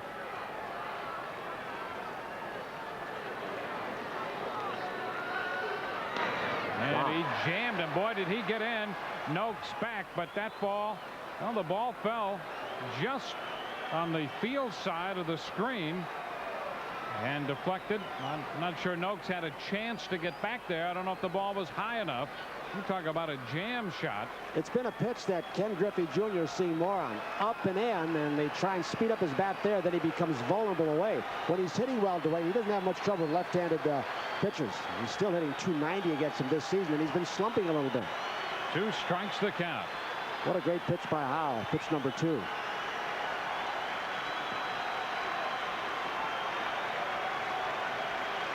Here it is. And a one-hopper that skips by Silvestri into right field, and the go-ahead run scores. Amaral crosses the plate to make it 4-3. I mean, that ball is smoked on a 0-2 pitch. Steve Howe made it too good. Dave Silvestri had an option. Stay in front of the ball and let it go through you. He decides to lay it. I mean, it's not a good pitch from Howe that far ahead in the count. Interesting what Red Foley, interesting, there it is, out over the plate, the pitch he likes. That ball, you know, it was hit so hard, it had that side spin and overspin. I think Silvestri was fooled because it curled back on him. Took a step to his right and then it just handcuffed him. How'd Red Foley score? Base hit? A base hit. Griffey now 2 out of 10 lifetime against Steve Howe.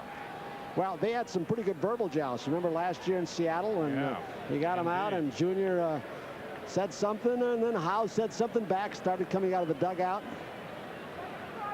Jay Buhner at the plate now with Griffey at first. And a foul back and out of play. Strike 1.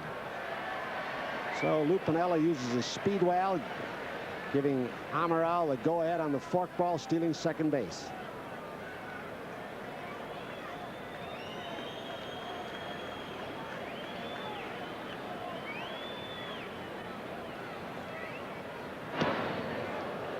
One and one to count. The one-out single by Amaral, the steal of second, the move to third on the ground ball. And he scores on the base hit by Griffey on the 0-2 pitch. 2 balls and a strike. And if you're looking ahead to the bottom of the ninth in this one-run ball game right now with Elster coming up, I would assume we're going to see Boggs. So Buck Showalter still got some pop left off his bench.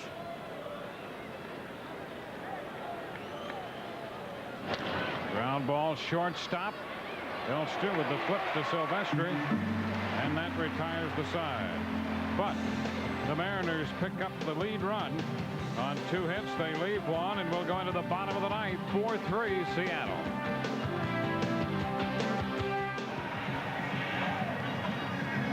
Bottom of the ninth inning from Yankee Stadium. 4-3 Seattle leading. Bill Hasselman takes over behind the plate from Wilson. Bobby Ayala on the mound. And the Yankees will send Wade Boggs to the plate to pinch hit, leading off the bottom of the ninth in this 1-run deficit. Wade takes to the plate with him, the average of .332. Officially is nothing of 3 as a pinch hitter. And he's here to lead off the bottom of the ninth.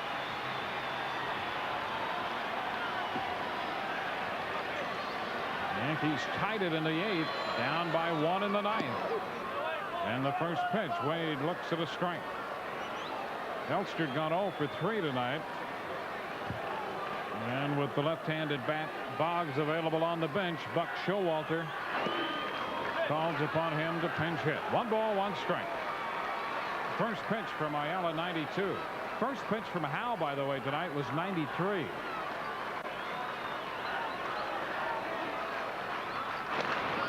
Fly ball into center. Griffey coming on though, and he's going to make the catch for the out. You know, we talked in Cleveland so much about Kenny Lofton as an outstanding center fielder. Well, I think he might be a notch below a junior.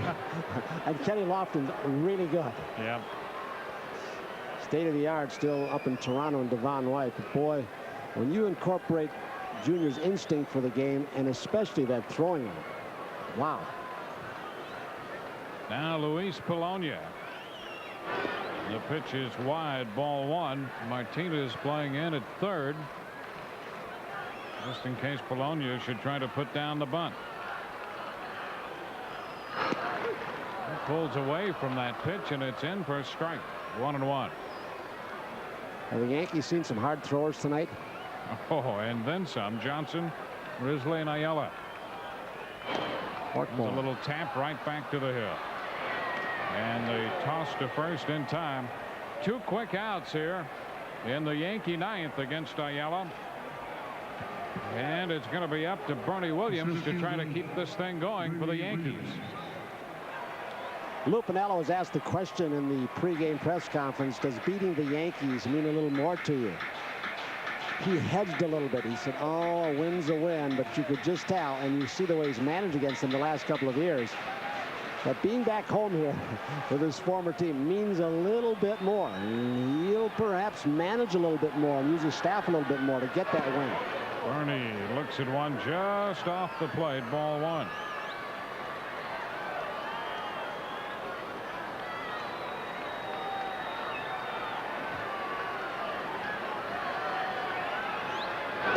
Wide, 2-0. Between these 2 clubs tonight, over 300 pitches have been made. And when you consider we've only had 3 walks in this game, that's amazing. But 15, now 16 strikeouts by Seattle pitching. And Jim Abbott struck out 5 while he was in there. Ball 3, 3-0.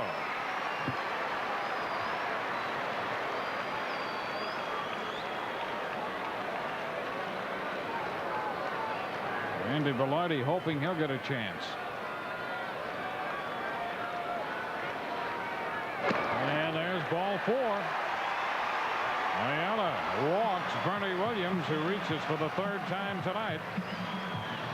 And Randy Velarde will get a chance to hit. Sammy Ellis, the pitching coach, is on his way to the mound to talk with Bobby Ayala. And could very well be Lou sending him out to say, look, Bernie Williams has been stealing some bases, but he should not be your primary focus. The primary focus got to be the man with the bat. You want to throw over once or whatever you want to do, then let's focus on what we're going to do and how we're going to get Randy Velarde out. He gives him a scouting report. There's not a whole lot of finesse to Ayala. It's his hard fastball and then the forkball. Yankees down to their final out, trailing by a run.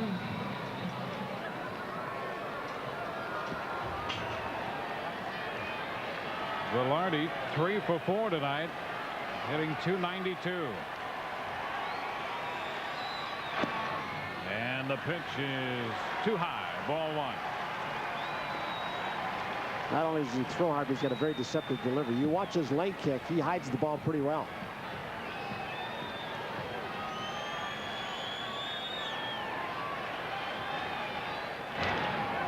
Fouls this one back. The pitch up.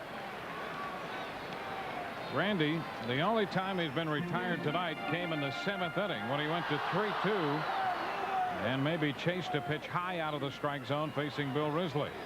Facing Ayala for the first time tonight.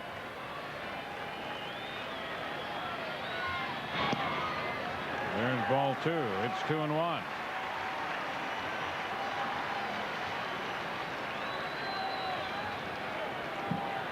Two outs, then the walk. Now a 2-1 count to Randy Velarde.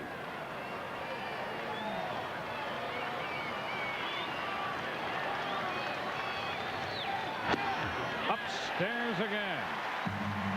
3 balls and a strike. Yankees tied it in the 8th. The Mariners re-grabbed the lead in the top of the 9th. 3-1 to Velarde. And a fly ball into right. Buhner going back, still on the run, leaps, makes the catch as he rams into the wall, hangs onto the ball, and it's down on the warning track. What a great Buhner ran into the wall to make the game-ending catch and is still down on the warning track. What a grab. A 3-1 pitch as Velarde hit it to deep right field. Buhner stayed with it, made the catch, but is still down. Rich Amaral out there, the second baseman, perhaps the first man to reach him. There are not too many right fielders in the American League would have made that catch from where he started, and the ball hit on a line on a 3-1 pitch by Velarde, and it kept slicing away, and like one stride he goes into a leap from the wall, and about when the ball hit his glove, slightly after it, he impacted that wall very hard. The Seattle club around Jay Buhner, who made the catch, hit the wall, held onto the baseball. You could see him. He has a presence of mind to hold up the baseball, but he was not getting up. And here's another look. 3-1 pitch, driven into right by Velarde, and watch Buhner go to the wall and into the wall to get it. He had a great jump, and you could see he looked to see how close he was. Then at the warning track, he had no other way to make it, and that is an absolute sensational play. Game saver, perhaps. Wow. He is up. Is over. Buhner up on his feet. And we hope is going to be all right. I'll tell you, you do not see very often people stay around this long after the game is completed. And they are still standing and looking to see how Jay Buhner's coming out. And I'll tell you, that's a pretty good jolt for Buhner. Man, what a sensational play. And you hope the only thing is that he maybe had the wind knocked out of him, and it has taken him a little while to recover, but he's not in very good humor right now. Chris Bosio, the assistant trainer, helping Jay off. Rich Griffin, now the head trainer. Can't tell if there's a leg problem or what it is. Regardless, he made a sensational play, and we hope for Lou Piniella's sake, Ken Griffey Jr.'s sake, Buhner is his protection behind him, and the Seattle Mariners, that he's okay. He's one heck of a right fielder and player. Make a bid to pull this one out. Velarde hit the ball well. Buhner made the great catch, and this one is over. 4-3 the final. Seattle taking the first game of this 3-game series.